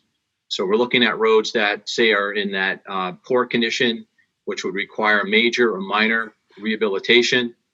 And then roads that are in fair condition, which is typically preventative maintenance, or those that are a preservation candidate. And then those that are routine maintenance, that's typically crack sealing. And then ultimately you have those that don't require any maintenance at all at this point. One thing I'd like to point out, though, the program has a built-in deterioration curve. So that curve that I showed you earlier works within the software. So roadways are actually dropping in score on a regular basis based on a deterioration curve that we've established. So even though you're not doing anything, it could be going from, say, a 100 this year, and then next year it'll be a 98 as an example. So the GIS-centric approach that we're taking gives the town a really nice tool. This is the platform that we've deployed to Sean a few weeks ago. It's ArcGIS Online. It's a very user-friendly platform, very low cost to maintain, and we host the information for the town and can maintain it as needed. But it really provides you with a nice web interface platform from a GIS standpoint. And then what this is also showing on the dashboard, you can see the current road rating. So on a 0 to 100 scale, your score right now is a 70.55. And again, that's the 72.56 road miles that were inspected. Is this map available on the town website? It's not at the moment. The interface right now has been, there's login credentials that are required, but we could talk about how you'd want to make that available in the future. Also a part of the platform, we call it a pavement management portal. This is also web-based, so it allows access to all the standard reports. There's a great deal of reports that we create through the software that's also hosted on the website. So from all the information that was collected and the analysis that we've done thus far, again, your overall rating is a 70.55, which is a good score. Your total length that included was almost 73 miles of paved roads that were included in the analysis. And then your backlog estimate right now is a little over $11 million. You can see how these numbers are broken down by the different repair categories that I presented in the previous slide. And again, these are only town accepted roadways. So next steps in the program, now that we have all the information, the condition information, we're starting to analyze the information and assign repair categories. The next step is to develop a capital plan, and that's going to be done through prioritization tools that the software provides. One such method is called the cost benefit value analysis, or CBV, and that takes into account the condition of the road. So that's that 0 to 100 score, but it also looks at other elements of the community, the functional classification of the roadway, meaning is it a collector road, a local road, a cul-de-sac, or dead end, the traffic volumes associated with those streets, the cost of the repair. So is it something that if it's an expensive proposition, it may score lower? Life years added. So for instance, a reclamation roadway repair, would add 15 to 20 years of life, whereby a preservation treatment may only add 5 to 10. So these are all things that come into consideration in addition to the drainage aspects of the road. Is there significant drainage infrastructure that needs to be upgraded? Then you also have your ADA aspects, so sidewalks and curb ramps can impact the cost of a project. You're required by federal law to upgrade your non-compliant curb ramps. And then there's also traffic signs and guardrails that can add or contribute, to the cost of a project. But ultimately, all these different attributes are formulated, and we can conduct an analysis and result with a CBV score for each roadway. And then the final steps is to deploy the program. We have done an initial deployment. We haven't conducted the training program as of yet, but that's something that we'll do over the coming weeks as we continue to build the program. But ultimately, you can see here you have GIS mapping, significant amount of data and information that's been collected, the image files associated with the automated data collection, and then all of this resides in a platform that you can access at both the desktop level and also at the web-based as well. So you have a lot of options to consider in terms of how you'd like to deploy the information and maintain it moving forward. And from the maintenance standpoint, that's one of the more critical things, is to maintain the program. As improvements are made to the roadway, those roadway projects should be populated in the program so you can maintain the network on an annual basis. Concluding remarks at this point. So you're establishing a comprehensive inventory of your roadways. We're going to be adding other assets in the future, such as signs, sidewalks, curb ramps. Stormwater information can be integrated into the program. The system's designed to manage your roadways on limited dollars. So we want to maximize the budget that you have. And then you can assess through the capabilities of the program different scenarios, budget scenarios we can run for you. You can ask me to run a scenario that could be based on strictly Chapter 90, could be on Chapter 90 plus additional funds. We can run all those different analyses for you within the program. So moving ahead, I'm looking forward to working more closely with Sean in the coming months to get this program to completion. With that, thank you very much, and happy to take questions. Questions from the board? I have a question. Oh, go ahead, Lee. Oh, okay. Thank you very much. I found this very, very interesting. I was wondering, do other towns use this management program, or are we one of the leaders? Well, you are a leader in having a program. In Western Mass, I think I'm seeing more communities in Western Mass start to develop programs. We're working right now across New England in over 150 towns in developing programs. So there's a lot of communities out there that are trying to utilize this to help them, better manage their roads and their budget. Mm-hmm. Because, as someone that travels quite a bit through Berkshire County and southern Berkshire County, I would see that this would be very useful when you're trying to choose, which direction to go and what town to go through. So I find this very helpful, especially if you're going to compare it to towns that are, joining your town. So if there is a way to get this publicly available, I think this would be very helpful to residents. Yeah, absolutely. So I have a couple of questions. We're about $11 million you've quoted for 70 miles of roadway. I'm just rounding. How does that compare to other towns? Because that number in itself doesn't really mean anything unless is that normal about where we are, the percentage for the number of roadways, or are we way behind, or are we ahead? Yeah, actually, you're kind of right in the middle. I'll say in terms of your score 70. Right. Typical we see is somewhere between I'll say 65 and 75. Western Mass is typically a little bit lower than Central Mass or Eastern Mass. So that's probably in your region. The scores are typically in that, I'll say, below 70. So the numbers that we're seeing here, I'm not surprised at all, and is fairly typical. And the high definition pictures, I assume those have to be updated on a regular basis to mean anything. How often should they be updated? So yeah, with respect to that, and this is something that we'll talk to Sean about.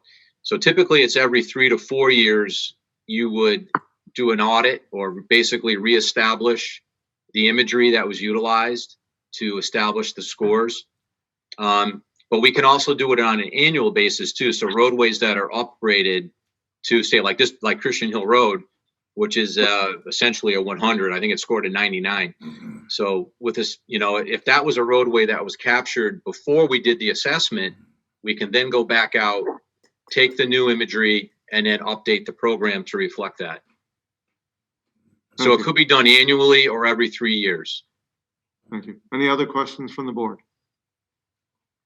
Very interesting. Thank you very much. Okay, thank you. Have a good evening. Thank you. Great.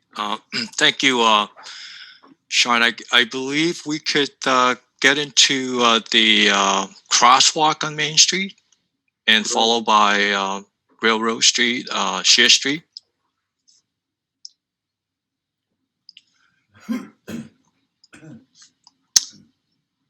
Tony, I might need you to. Do I need to yeah, stop I share? think you I'm have to sorry. stop sharing. I got it. Thank you. Sorry about that. That's all right.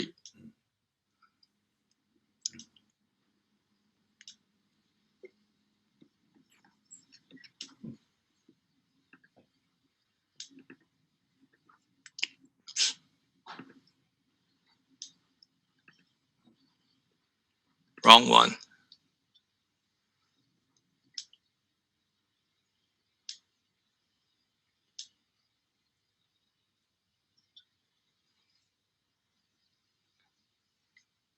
Can you see my presentation?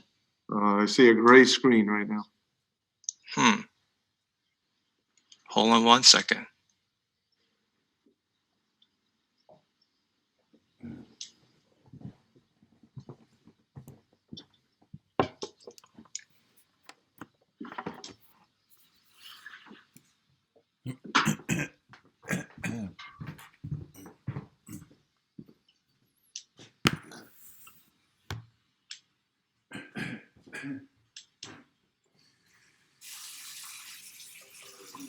Can you see? Can my presentation PowerPoint?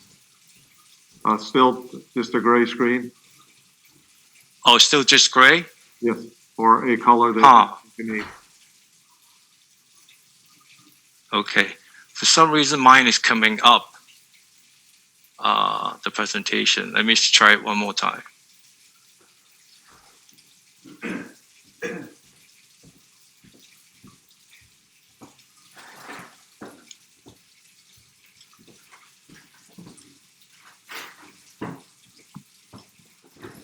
Now. Yes. Okay, great.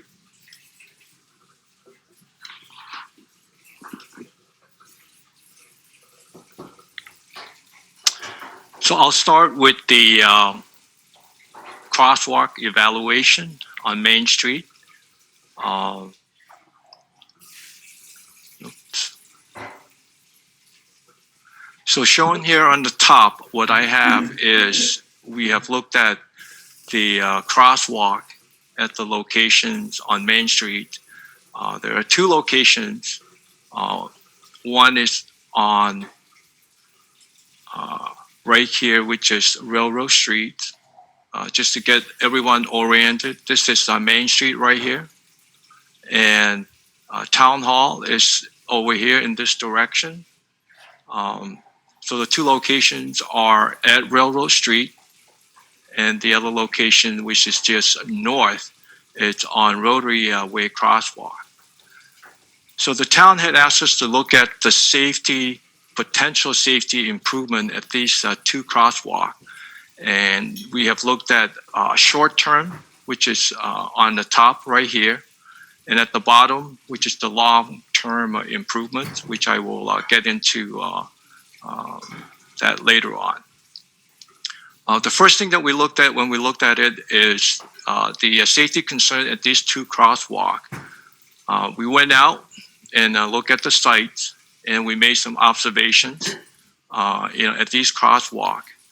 And certainly, the length of this crosswalk right here at Railroad Street, it's approximately 65 feet, which is a very, very long crosswalk. And the other crosswalk, which is right at Rotary Way, and this is about 55 feet. And that's also very long.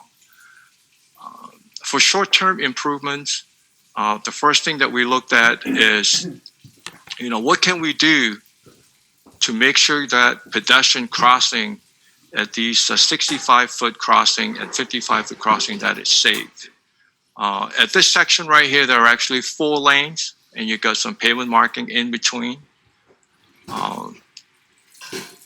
The one thing that we have looked at is this crosswalk would need some kind of a pedestrian traffic lights, so that when someone crosses cars, the 4 lanes over here, should be able to know and notify them that there are people crossing at these 2 crosswalks. And the pedestrian light that we are recommending is called the rectangular rapid flashing beacon.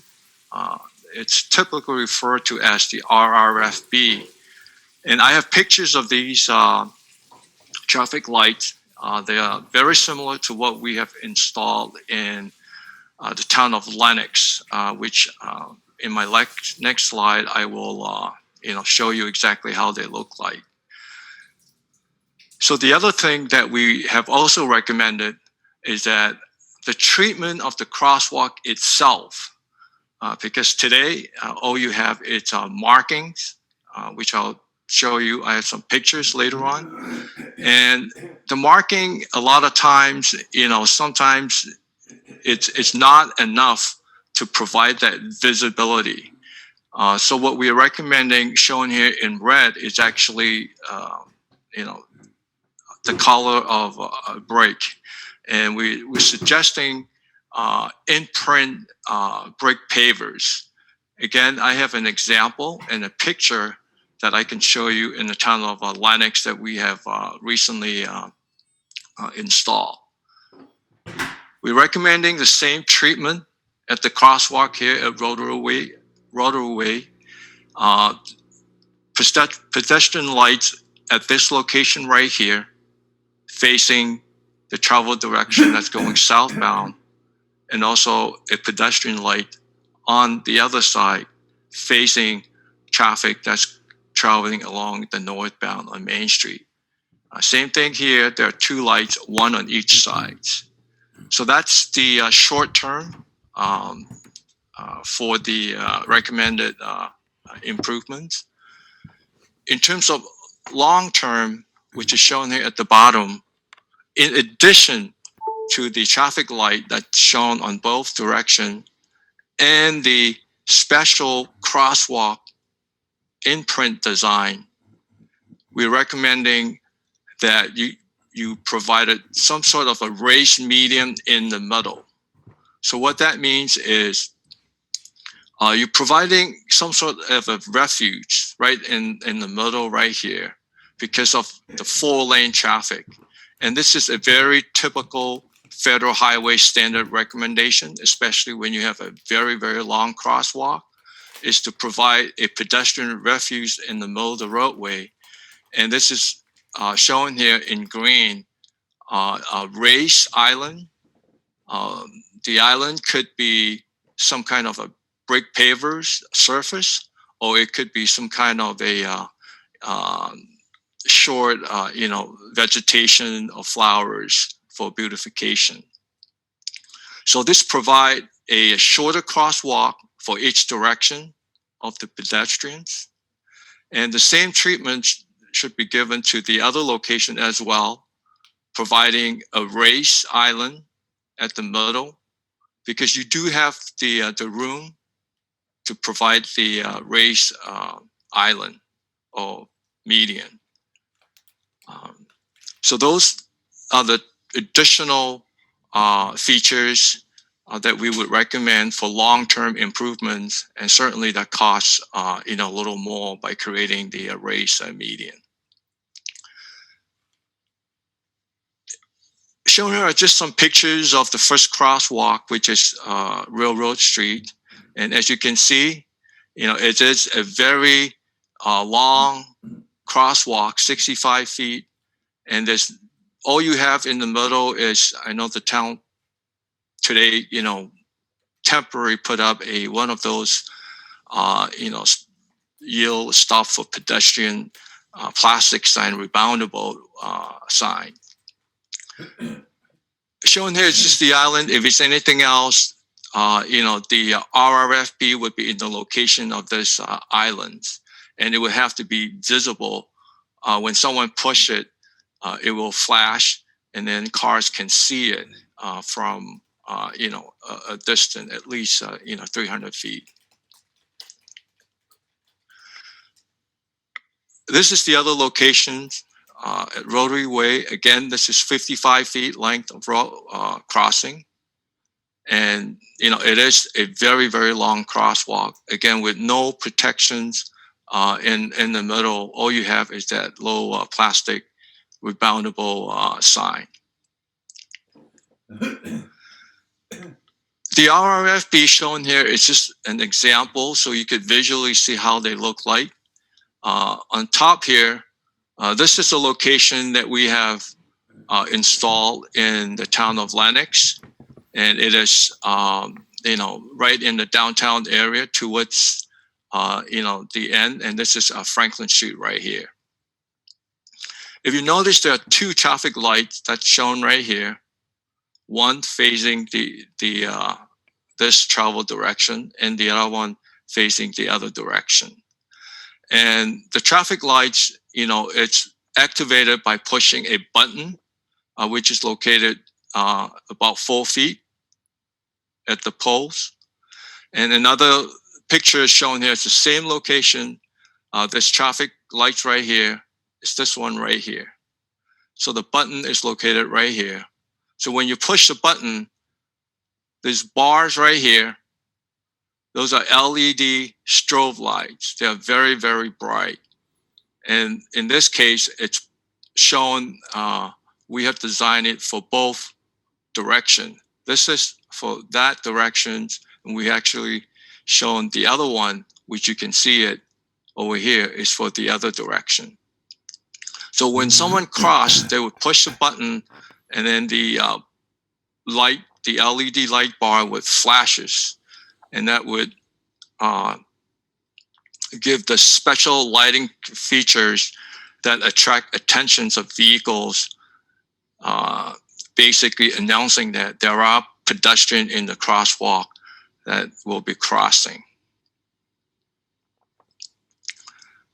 Shown here on the bottom, it's an example of a crosswalk, and this is in the town of Framingham. Shown is the median. This is the long-term improvement that I have mentioned earlier on. So this is the feature where it provides some refuge in the middle, the roadway. In this case, this location is near Framingham downtown. This is the train station, and there's a lot of pedestrians that crosses here. So the town has decided to create a raised median for pedestrian safety, and that also could serve as a traffic calming feature as car traverse through this crosswalk right here. It looks like it's a narrowing effect, so that would slow car down. The one thing that I wanted to mention is this picture right here. this is the imprint that I was referring to. So this material right here, it looks like a brick paver, but it's not.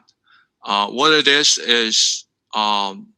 this is a very common material that's being used.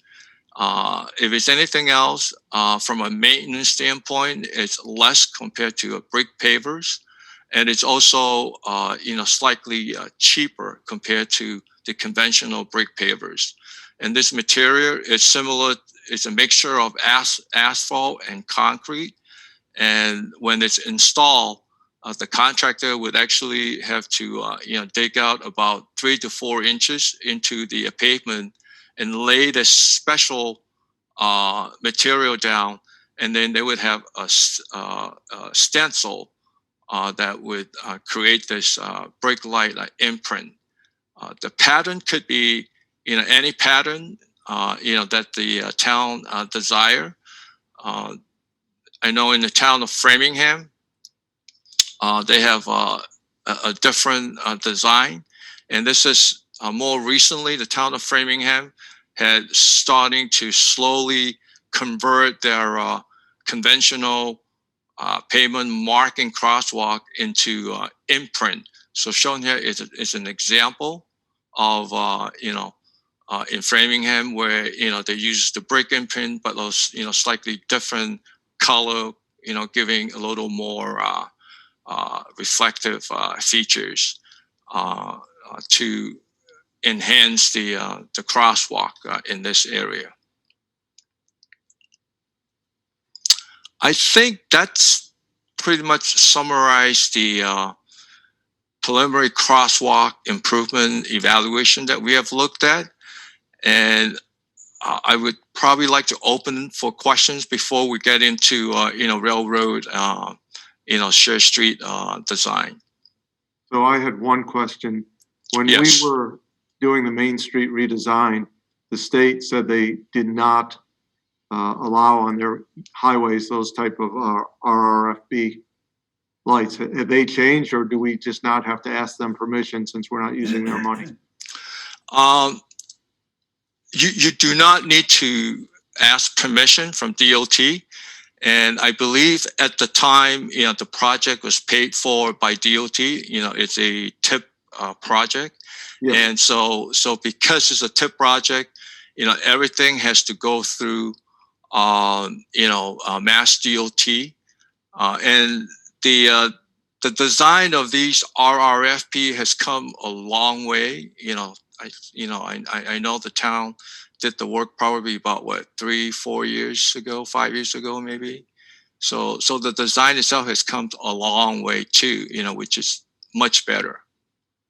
Thank you. Charlie Ferris, you have a question?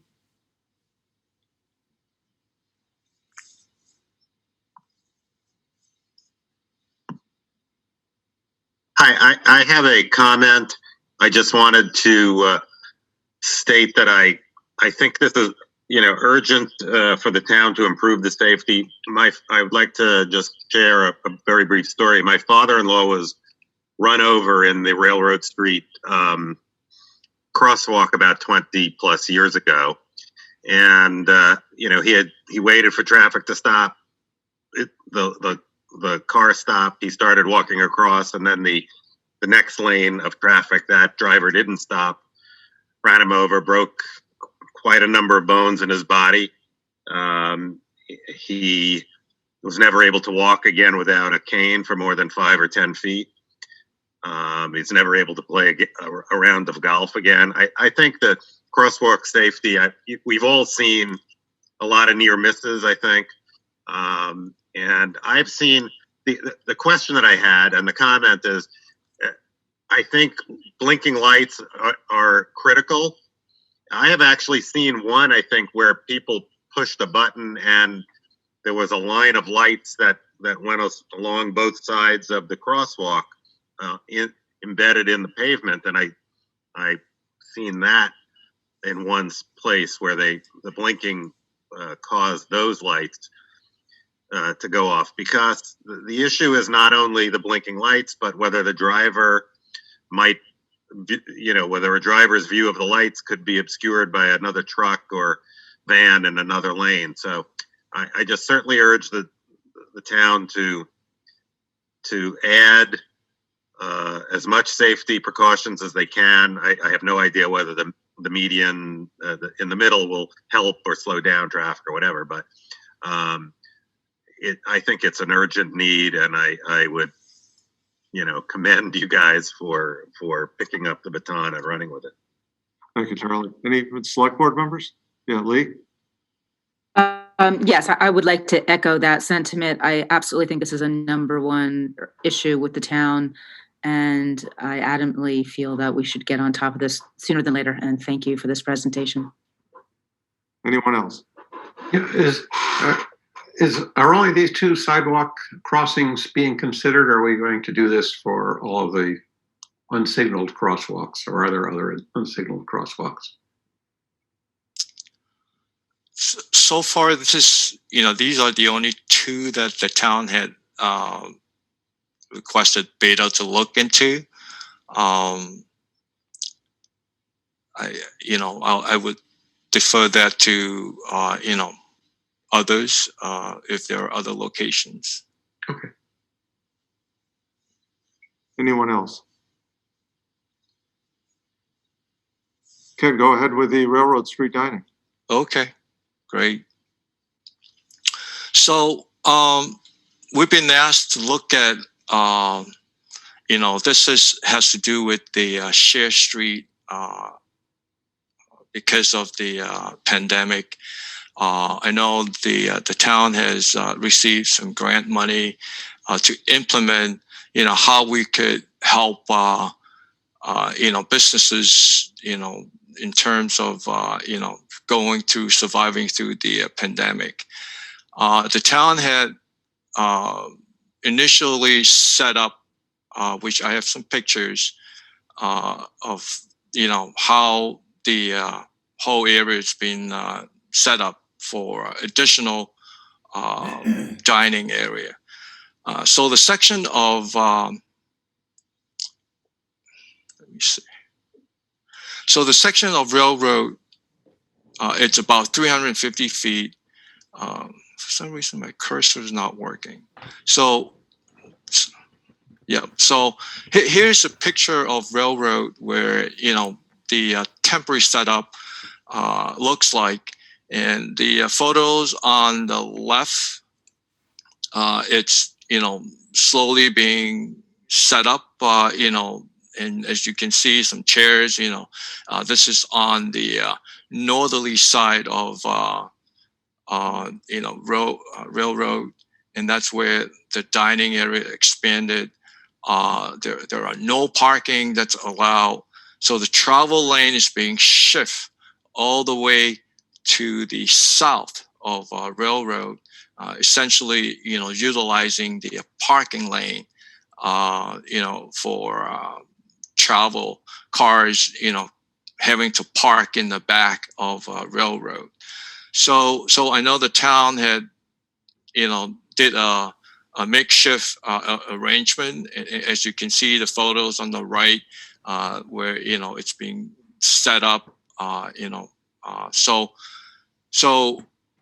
nothing really formally being designed for the Share Street setup. So what we have done is we have laid out how this setup should be in terms of that conform to industry or federal or state standard. As you can see on Main Street, the traffic having to make the left turn, especially, we would have to allow movement for that. So we took the width of Railroad, which is about 34 feet from curb to curb. And off the 34 feet, today, what you have is an 8-foot parking on both sides, and that leaves you with approximately about an 18-foot travel lane. And it's a one-way travel directions heading basically towards the back, the L of the parking, which is all the way to the left. So the proper design that we have laid out is, if you look at the middle of Railroad Street, we have allowed for a 20-foot space for a new dining area. And the travel lane is 14 foot. And we came up with 14 foot, basically, the minimum travel lane for this type of a roadway, similar to, Railroad Street, it's typically 10 feet. But we allow for 2-foot shoulder on both sides, mainly has to do with for safety, because the setup of the dining area will consist of carts, flower carts, which I will, or planters, which I will, show you an example, of the planters, how it looked like. And between the planters, it could be a rope to delineate, the whole sitting area.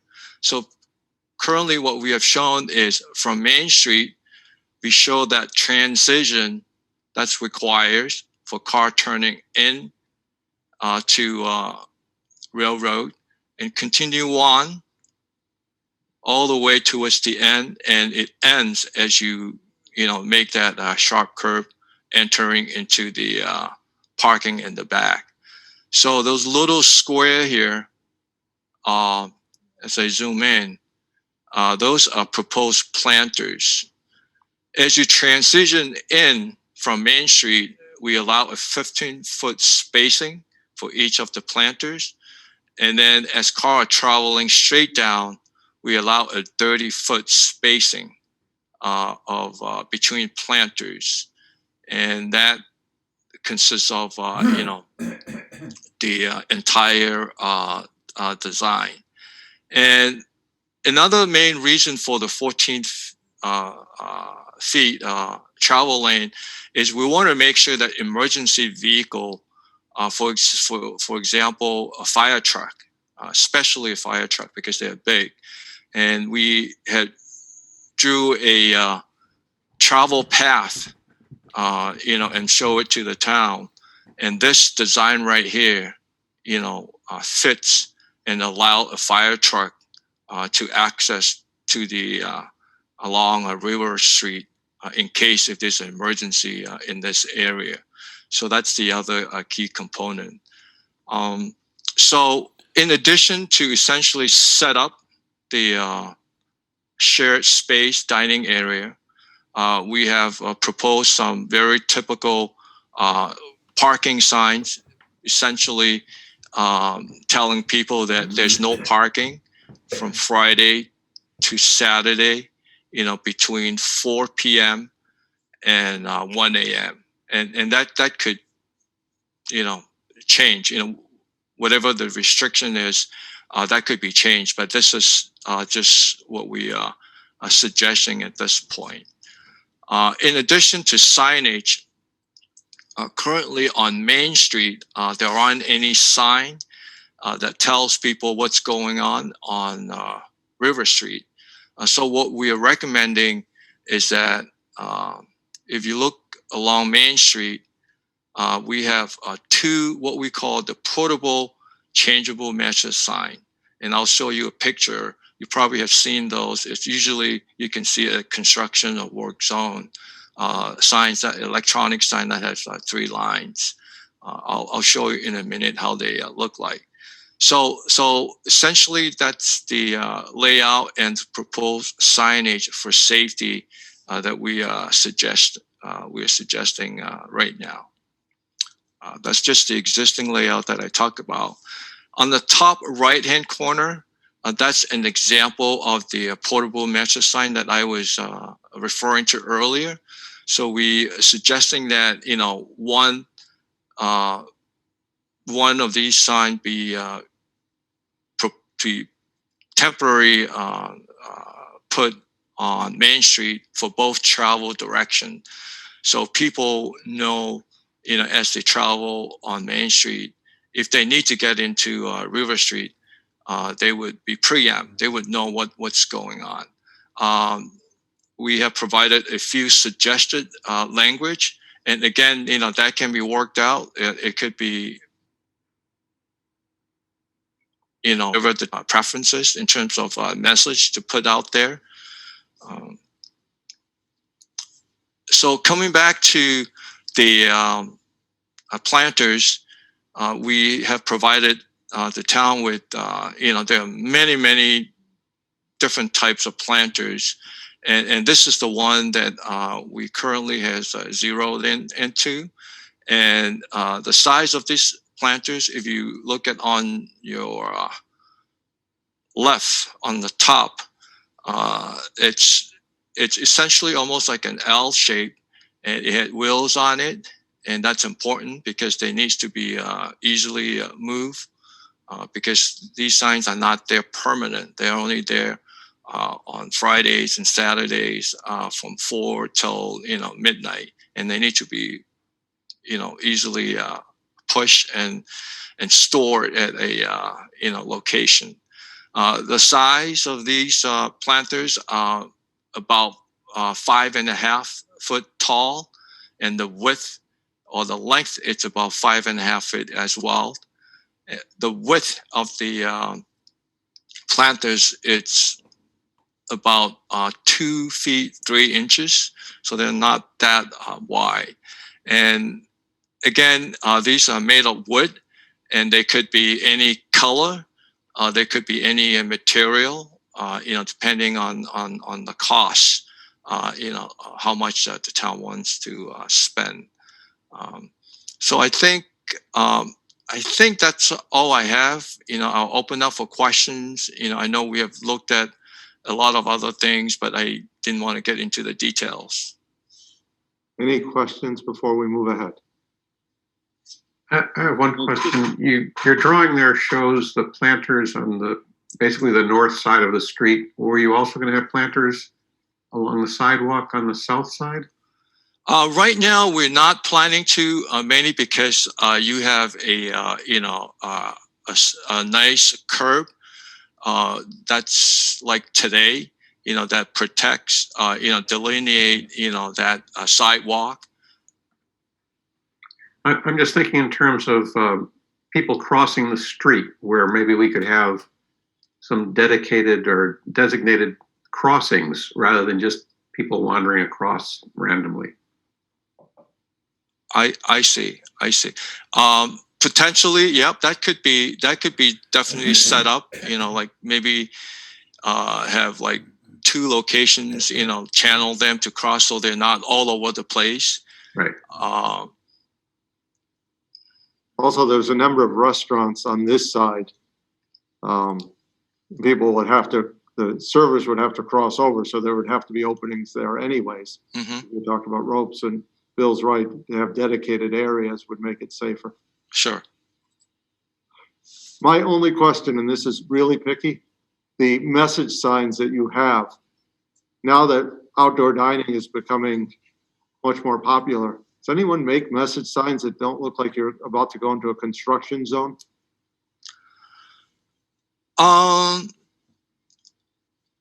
There are permanent signage.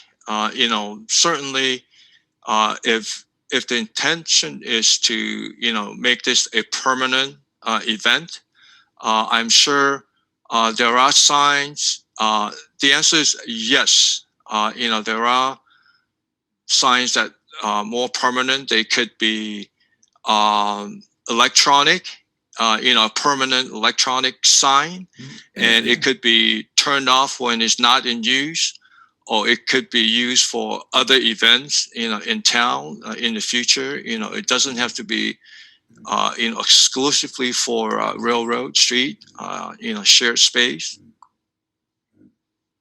Anyone else have questions? Yeah, the 14-foot travel lane. Yes. Doesn't wider encourage people to drive faster? That is the perception, and I think the reason for the 14, because the last thing you want is you don't want to make it too narrow. Cars are starting to bump into those planters because the planters and the ropes. We decided to go with the ropes that delineate the eating area. You want it to be safe, and so that car will go through the area safely without having to knock down some of the planters. So I think the key thing is anything less than 14 feet, we're concerned that fire truck might get a little tricky. You don't want a fire truck going in there, knocking down the planters as well. Thank you. This is a lot of information for us to digest, but it's all really helpful. So thank you very much. Oh, you're welcome. Thank you. Very helpful.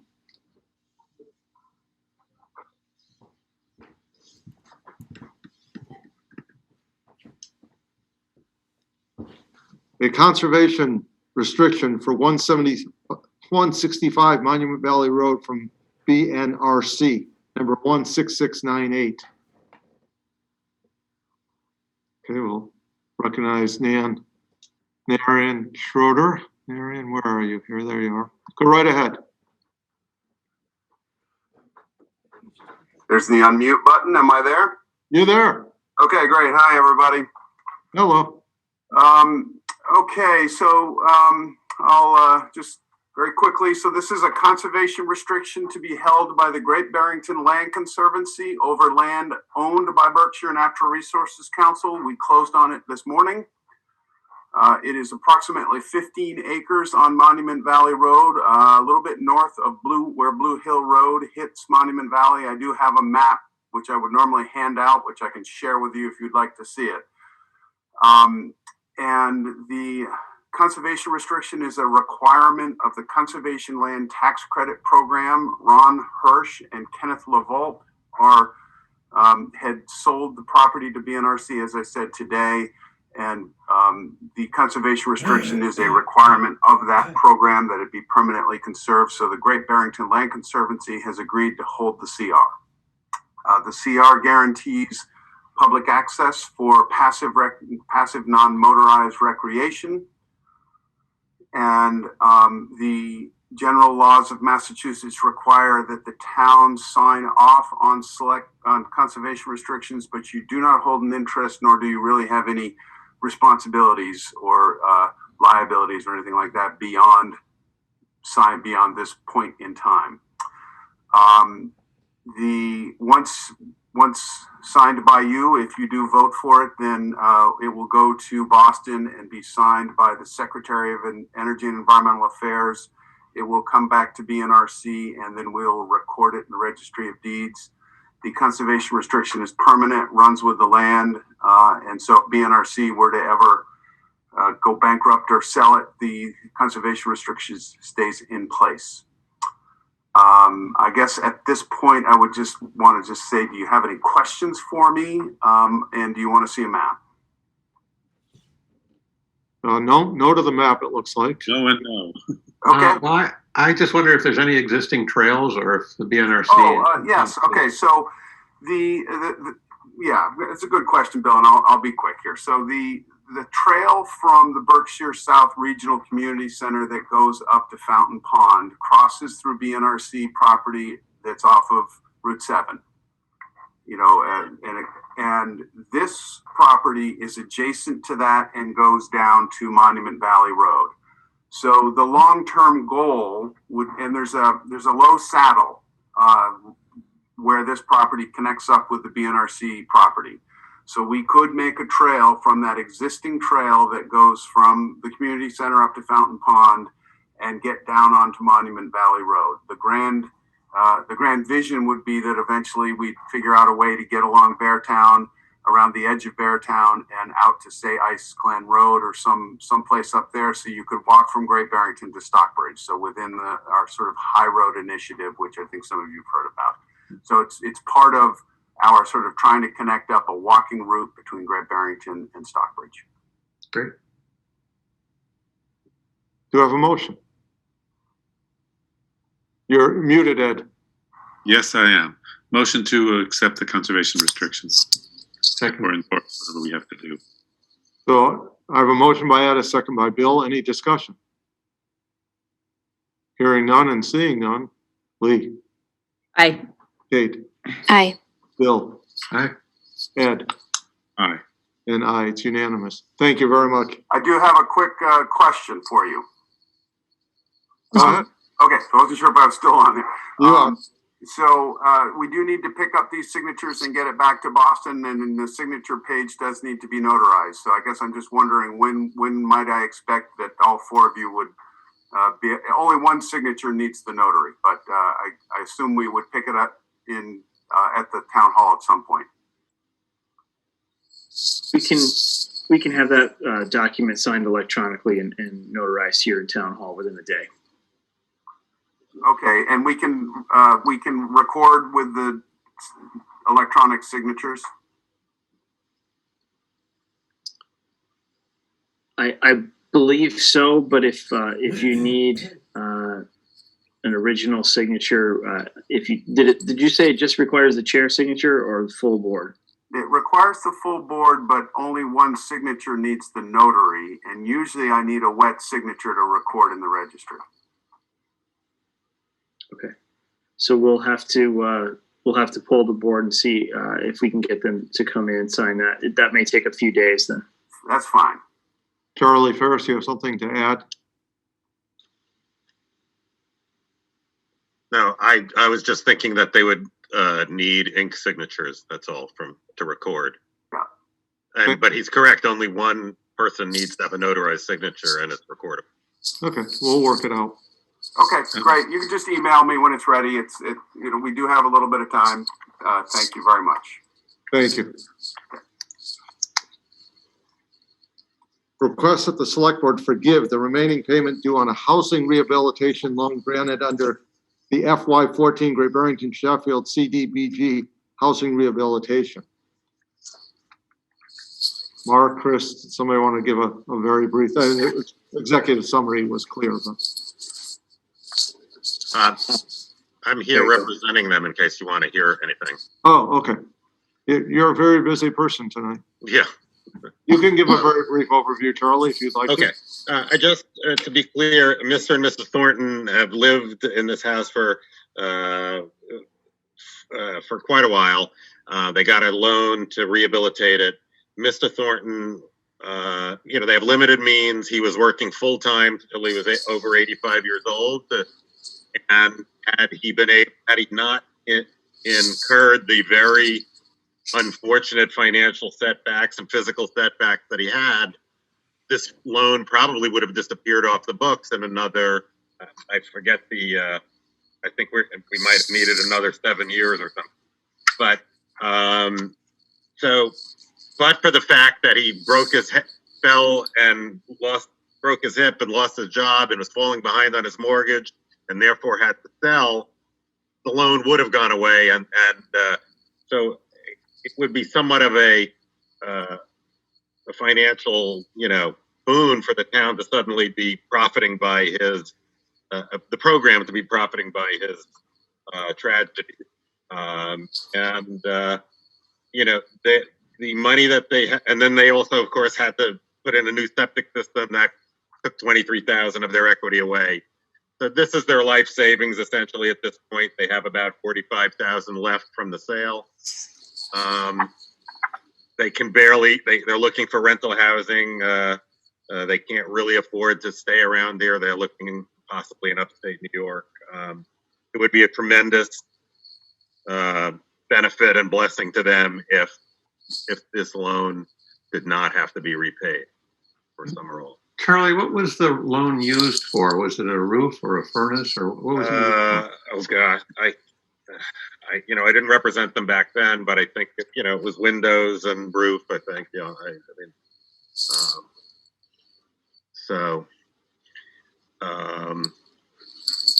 I know that I once had another client that had another one of these forgiven, a smaller one in Great Barrington. So that's why I thought it would be appropriate to bring this to your attention and see what you guys could do. Yeah, we have done this in the past. I know, not very often, but since I've been on the board, we've done it. A motion to waive the repayment of the remainder of the loan. Do you have a second? Second. Discussion. Well, so basically their home was improved to the tune of about $35,000, which I assume increased the sale price of the house. Is that right? Well, yeah, I mean, 15 years ago or not 15, 7 or 8 years ago, they got some windows in their roof redone, the house sold for $325. It's not, and in this COVID market, that's not a particularly high price. The house was not in perfect shape. I mean, bathrooms still needed to be done. There was, the doors and, anyway, I would say they benefited by it, but absolutely. It did what it's supposed to do. It maintained the housing stock in Sheffield and allowed someone to stay in their house in limited circumstance. And before anyone asks, not from the board, but from the public, it's a house in Sheffield, but we were the fiduciary agency for this grant program. That's why it's coming to Great Barrington to ask. It was a program that was joint with Sheffield and Great Barrington, but I believe we were the agency, so that's why we would be the ones to forgive it. Anyone else? We have a motion by Ed and a second by Lee. Seeing no one else, roll call vote. Lee. Aye. Kate. Aye. Bill. Okay. Aye. Ed. Aye. And aye. It's unanimous. Charlie, thank you very much. Well, thank you. On behalf of the Thorntons, you have made their year. Thank you very much. So next we have select boards, permits, license, and fees. We have an executive summary, which, Mark, I'll let you explain it briefly, but the executive summary basically is recommending, and I think with good reason, that we hold a joint finance committee select board meeting to discuss this more in depth. And so, Mark, if you want to add something to that, you may.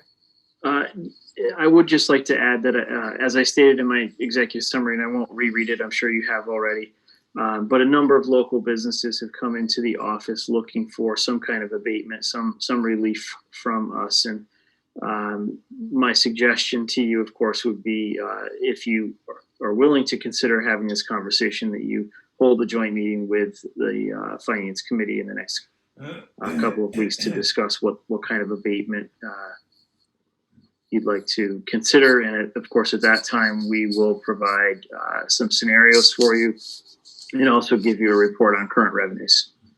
The finance committee meets on the 15th, which is next Tuesday. I don't want to invite ourselves to their meeting, but if everyone's free, we could suggest to them that we get on the agenda. Hanukkah. Yeah, it is. You're right. You think I would have known that? We'll figure out a time. I guess, I mean, it's potentially one night of Hanukkah, although I know there's 3 of us that would be probably doing something with family, 4 of us at least. But when these fees are usually due, at least some of these are annual fees that we usually process before January 1st, right? So we kind of do need to do this if we're going to give them abatements sooner than later. Or what are we kind of telling these businesses as they send in their applications? So businesses at this point have been submitting checks for the full amount. We have not been turning them over until this conversation happens, so that we don't have to issue a bunch of rebates. So we'll probably ask that folks come in, assuming you proceed with some form of abatement. We'll ask that folks come in, bring a new check or cash at that time, and we can.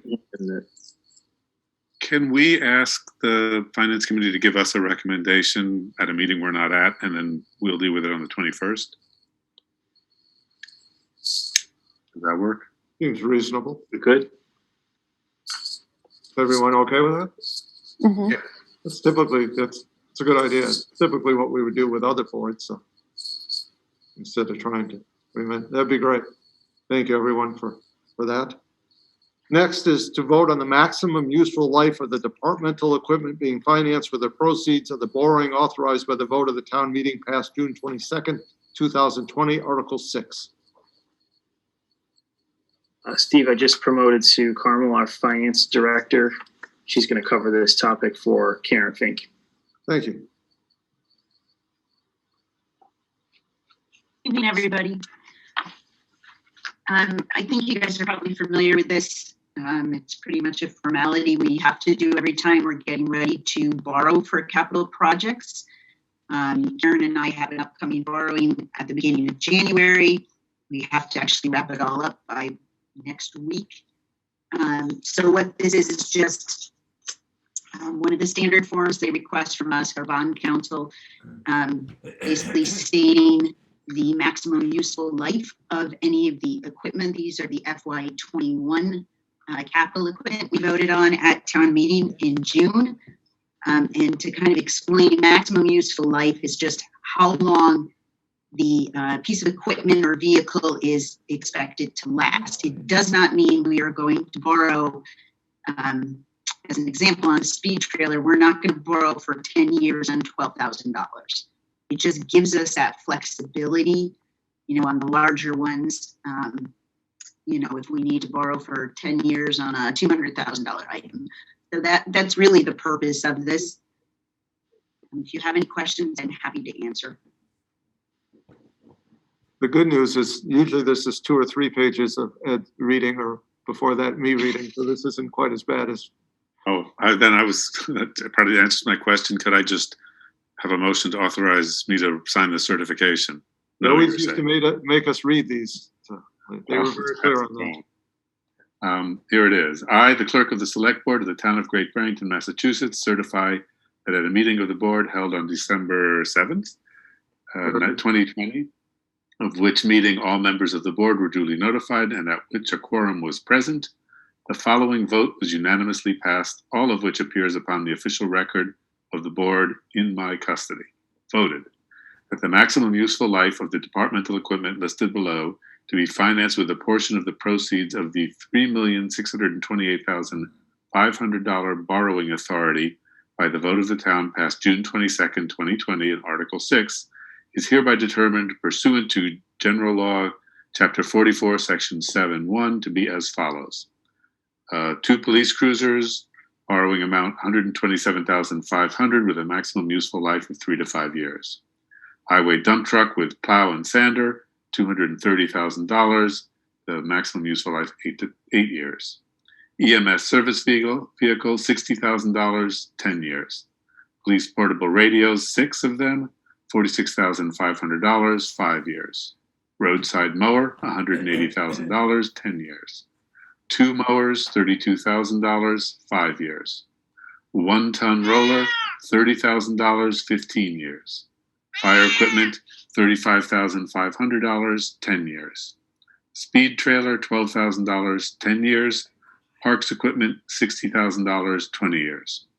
I further certify that the votes taken were at a meeting open to the public, that no vote was taken by secret ballot, that a notice stating the place, date, time, and agenda for the meeting, which included the adoption of the above votes, was filed with the town clerk and a copy thereof posted in a manner conspicuously visible to the public at all hours in or on the municipal building, and that the office of the town clerk is located, or if applicable, in accordance with the alternative method of notice prescribed or approved by the Attorney General as set forth in 90 CMR 29.03 2 subsection B, at least 48 hours, not including Saturdays, Sundays, and legal holidays, prior to the time of the meeting, and remained so posted at the time of the meeting, that no deliberations or decisions in connection with the subject matter of this vote were taken in executive session, all in accordance with General Law, Chapter 30A, Sections 18 to 25, as amended. Dated whenever I sign this, Clerk of the Select Board. Motion to That was your motion. Do I have a second? Sure, I'll second it. Okay, discussion. Anyone need me to read that again? Yeah, I didn't quite hear that. There was a cat meowing, and I missed half of that. Could you repeat that, please? My cat has already voted. Yes. Your cat. Roll call, Lee. Aye. Kate. Aye. Bill. Aye. Ed. Aye. And aye, it's unanimous. Sue, thank you very much. Thank you. Thanks, Sue. Next, under old business is dog park responses from the park, cemeteries, and Concom. Mark, is that you? Sure, I can take this. So at your September 21st meeting, I presented the select board with an executive summary on leash law enforcement and suggested at that time that the select board reach out to the Parks Commission, the Cemetery Commission, and the Conservation Commission to gauge interest in locating a dog park in one of their properties. All three of those boards discussed this topic in public session. But unfortunately, none of the three have any obvious dog park locations to provide or offer up. So that said, I guess the search for a suitable location for a dog park continues. Thank you, Mark. Any questions from the board? We have identified a possible, one of the parcels of land we took in tax foreclosure, we opted to keep down near Eisner Camp. At this point, there's a building on it that needs to be cleared, and we were going to talk about it in the following years once it's clear.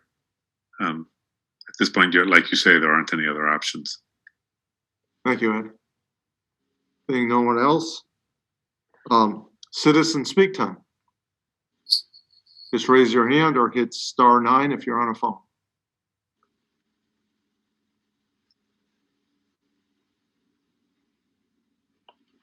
Seeing no one, we will move ahead with select board's time. Lee. Nothing. Kate. Nope. Bill. No. Ed. Yeah, I'll try to make this late. And I wanted to wait until after we, both the police talked about their traffic enforcement and the presentation was made on traffic safety. And I know the town is, part of the Complete Streets program where we're trying to make things safer. From time to time, we get people coming to us saying their particular neighborhood has a lot of speeding. Could we do something about it? Anyway, the things that can be done are either redesigning the streets or changing the speed limit or enforcement. And each time it happens, we're dealing with one neighborhood at a time. And I'm just wondering if it's practical to come to really us, but to the town meeting, saying this is what it would take to step up patrols, to have us known as a town where you don't speed. This is what it will cost, because it will not be insignificant. And then bring it to town meeting to say, is this something we want to do, or do you want to keep handling it on a piece-by-piece basis with the speed trailer and the officer staff we have? If that is too big a request, if that's an expensive request, let me know. Otherwise, think about that between now and budget season, please. I'll bring it forward to staff. Okay. May I just, because Ed said that, I think the other side of that would be how much money that our town would get in return. Because I think people think that the town would make a lot of money off of lots of speeding tickets, but we don't actually make any money. The state gets the majority of it. So I think that would be an argument, just to have that in part of the argument that Ed said. Sorry to deliberate, or not deliberate, but to add. Thank you. Thank you, Kate. Media time. And we've gone long enough. We have 6 panelists and 6 attendees left. I see no one from the media raising their hand. I'm waiting a second. Still seeing no one. By unanimous consent, we are adjourned. Good night. Thank you, Steve. Thank you. Thanks, Paul. Thank you.